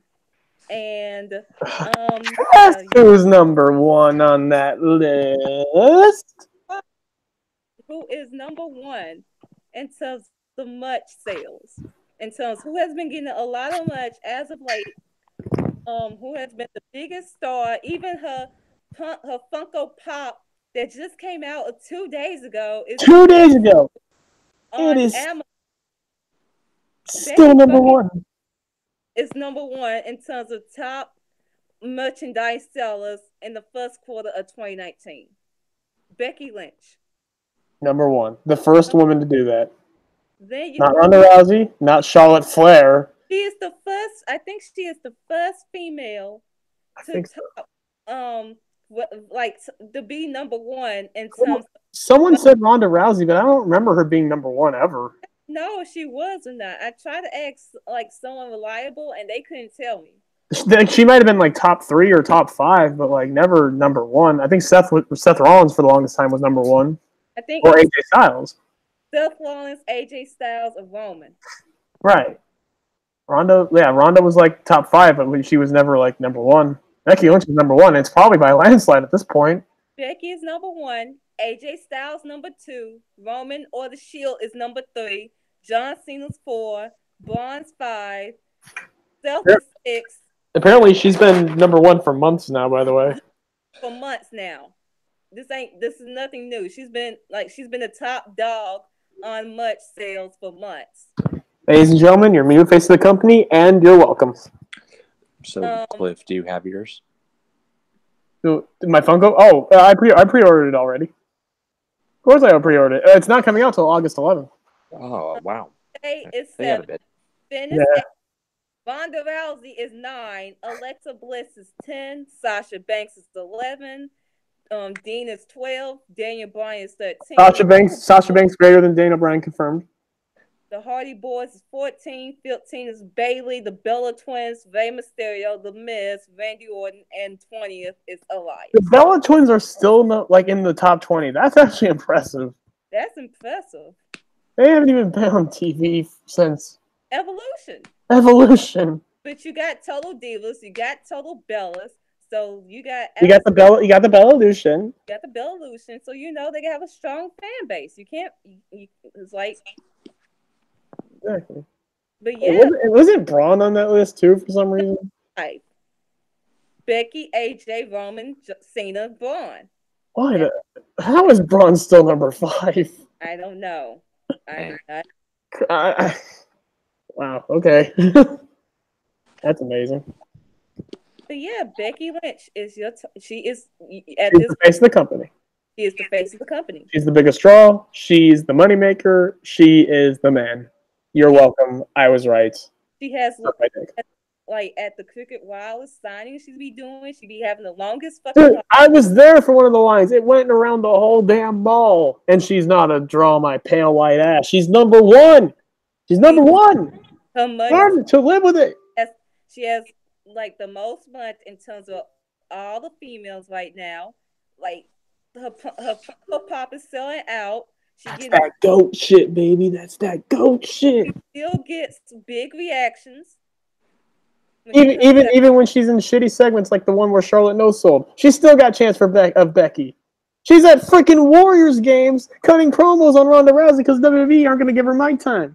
Just because you know what? It doesn't matter if you don't give her mic time. She'll make mic time because she's a star. So Cliff, I'm curious. I'm curious. When you get your Funko Pop, are you going to have Becky sign the box? When I'm gonna have what? When you get your pop, are you gonna have Becky sign the box? I mean, if I ever meet her again, I definitely will. I'll have her sign that. I'll have her sign my. Well, I don't know. I don't want to take too much of her time. She's too busy being in Ronnie's head, and probably by the time that comes out, probably will be in Stephanie's head as well, and we'll take her arm off in some. Well, I mean, I'm just saying, like, hey, people bring autograph books, just bring a Funko Pop box. Oh yeah. Oh, definitely. I mean, I got her a shirt that says "I just really love avocado toast," so I think that's enough. But talk about grabbing the brass ring. She didn't just grab. She grabbed the brass ring. She grabbed the platinum ring. She grabbed Vince's balls and dragged them to the floor and told me, "Give me my goddamn spot, or I'm taking them off." And she did that because she's the fucking man. She's owning the goddamn company, and she's the reason why the women are main eventing WrestleMania. I was right all along. Becky is God. Praise be. Praise be. You were right. Praise be. Right. So I have some non-wrestling related news. Oh, here we go. Yes.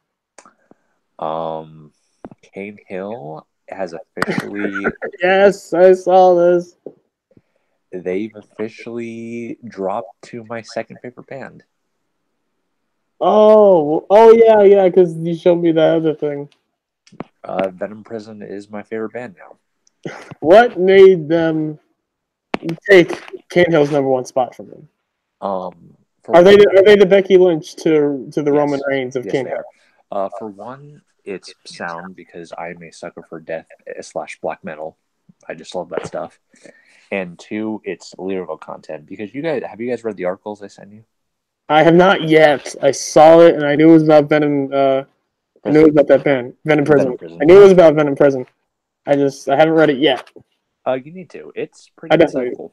I definitely will. Because, long story short, if you guys know anything about the death/black metal community, that community is full of a lot of bands that are male fronted, and lyric wise, they tend to be very misogynistic, very like they talk about violence against women a lot of the time.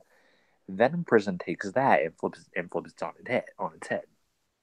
So they're the L7 of death metal. They're all about like women's rights, women's empowerment, LGBT rights. Well, you knew my reference, right? Oh yeah. Okay, good. L7 for the win. I mean, dude, shitless is my jam. It's everyone's jam. It should be. Like I mean, like, no, she was the original Priscilla Kelly. She threw a tampon in the crowd.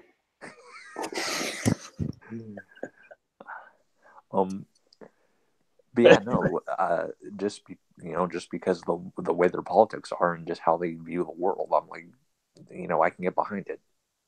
Definitely, and it's great, like, because like the death metal, black metal community, you're a huge fan of, but like the misogynistic shit, kind of.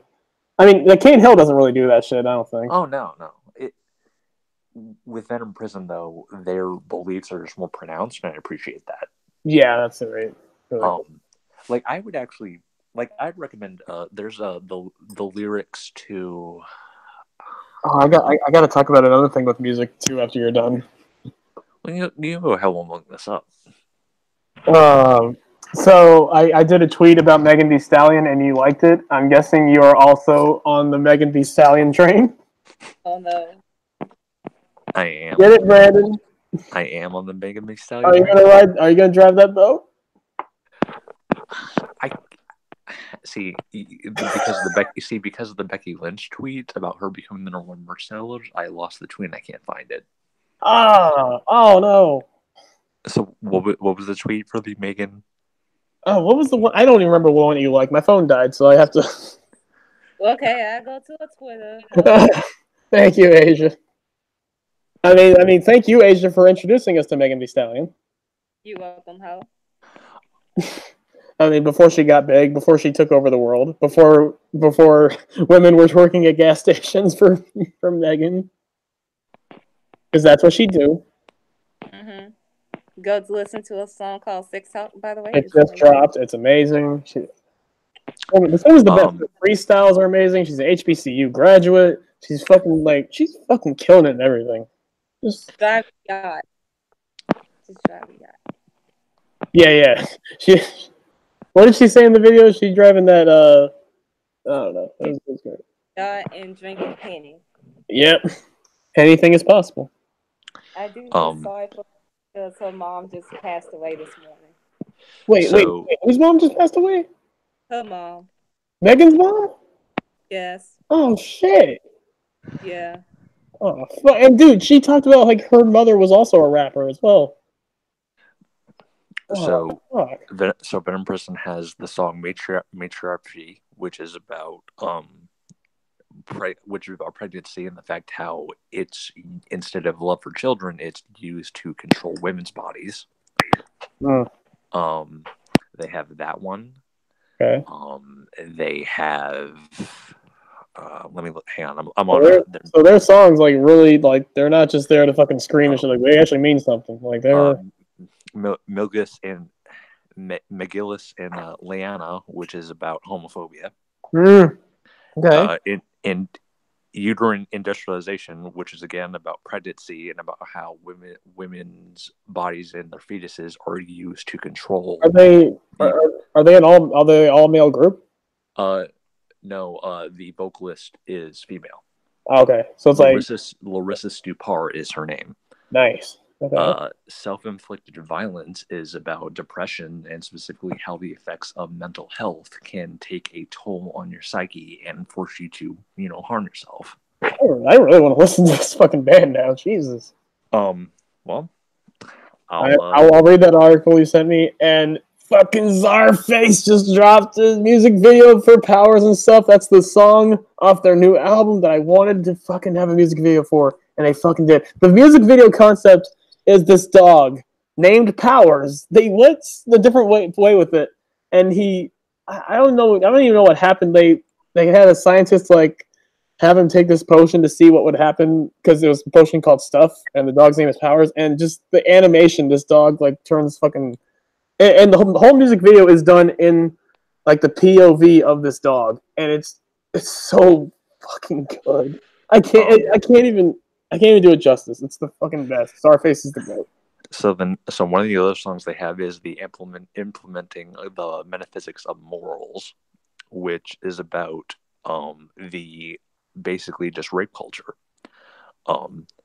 and just how women are judged based upon the fact of whether they sleep with a guy or if they're raped, and they are called sluts. Like, I'll just read you. Anyone who's still here in chat, by the way, I'm sorry. We're just going into music talk. If you guys want to talk about your favorite bands in chat, go right ahead. That's really cool. But yeah, we're going into music shit now. I'll just read you the first two verses. Avenged by decency, lies upon lies, carefully planted. The survivor devalued, damaged, and broken. Corruption, your system is failing. Traumatized, the silence of justice is defeating anxiety, overcoming with a feeling of impotence. Isolation, healing process denied by societal norm interference. That's verse 1. Jesus. Verse 2. Shamelessness in the light of suffering. Your justice is blind, mindless, and heartless. In a courtroom where money can buy freedom, the offender runs free. After all, 20 minutes of action is not worth the dignity of the victim. Failed by judiciary rights, non-existent. Retribution, severe disappointment, feeding hostility, justice deserved. Fuck. Dude, God damn, okay. That's all I guess I do. I don't even know what to say to that. That shit went fucking deep. And to give you an idea, this band has a very strong hatred of rape culture. They were supposed to tour with Nickelback. No, the Kings of Rape Culture. Are you kidding me? No, or Limp Bizkit. When I think of rape culture. Oh, there you go. Venom Prism was supposed to tour with, I'm trying to remember the name of the band, Decapitated. Okay. And it came out, and there were accusations from someone that was accusing the members of Decapitated of sexual assault. Oh Lord. Needless to say, and it wasn't even like it was just accusations, right? Right, it was just accusations. Needless to say, because of those accusations, Venom Prison canceled the tour. They didn't want to take the chance. They're like, no, if you're under that shit, we ain't fucking with you. Right, and I mean, it came out that the charges were dropped and Decapitated were cleared of everything, but still. I mean, what do you think? Do you think he did it? I don't know. Yeah. But yeah, I appreciate they're like the Daniel Bryan, the new Daniel Bryan of death metal. Like, I mean, like they don't fuck with anything. Like, they're changing this. I mean, not as militant or as much of assholes. They're actually like great about it, and I do love that they're taking like the negatives about like a culture that they love and like are turning it upside its head. And like if they make any kind of change to it where it's like less misogynistic and shit like that's fucking great. Like, well, because I think if you listen to any like death metal or black metal, you would hear a lot of the lyrics that it's like when you see guys in the rap game and like it's like when you see guys in the rap game and they just like steer right away from the misogyny and homophobia that usually comes with rap. Well, because like for a lot of black and death metal bands, it's shock value, and that's what. But after a while, the shock value doesn't become shocking anymore. It becomes expected. And in a lot of ways, a lot of women that are fans of those kinds of bands get left out. So Venom Prison, in a way, provides this kind of bridge to be like, hey, it's more shocking. It's more shocking that they're not doing it for shock value. Oh, there are people that get super pissed off at Venom Prison. It's like the Vince Russo swerve of not doing a swerve. Okay, maybe that's not the best comparison for a great band, but hey. I'll tell you what I'll do. I'm going to do two things. I'll put the lyrics to uterine industrialization so you can follow along, and then I'll put the video in. Okay. Because they don't because you know how black metal be how death metal be sometimes. Death metal be crazy. And then the second one? I'm trying to copy the lyrics. I got it. Yeah. I think I do want to do that off the air, so we can probably end it here because now we're just going into music. Unless there's anything else you guys want to talk about before I call it off here. Pop your pussy Saturday. Wait, what? Pop your pussy Saturday. Pop your pussy Saturday. Yes. Tomorrow is Pop Your Pussy Saturday. Apparently that's a thing. So anyways, this is the TPA podcast. I'm Cliff, the guy with the amazing profile pic of... What is that? Shit. It's Becky Lynch's jacket.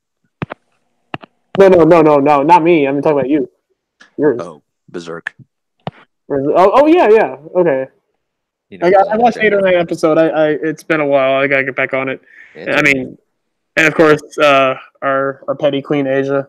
So the question is, do you want the lyrics in the Hangouts chat, or do you want the lyrics on a DM on Twitter? DM me on Twitter. Okay. Yeah, but yeah, we'll get out here. Thank you guys for joining in for CorbinMania, brother. And tune in, and just keep on keeping on. TPA podcast, TPA recognize, all that good shit.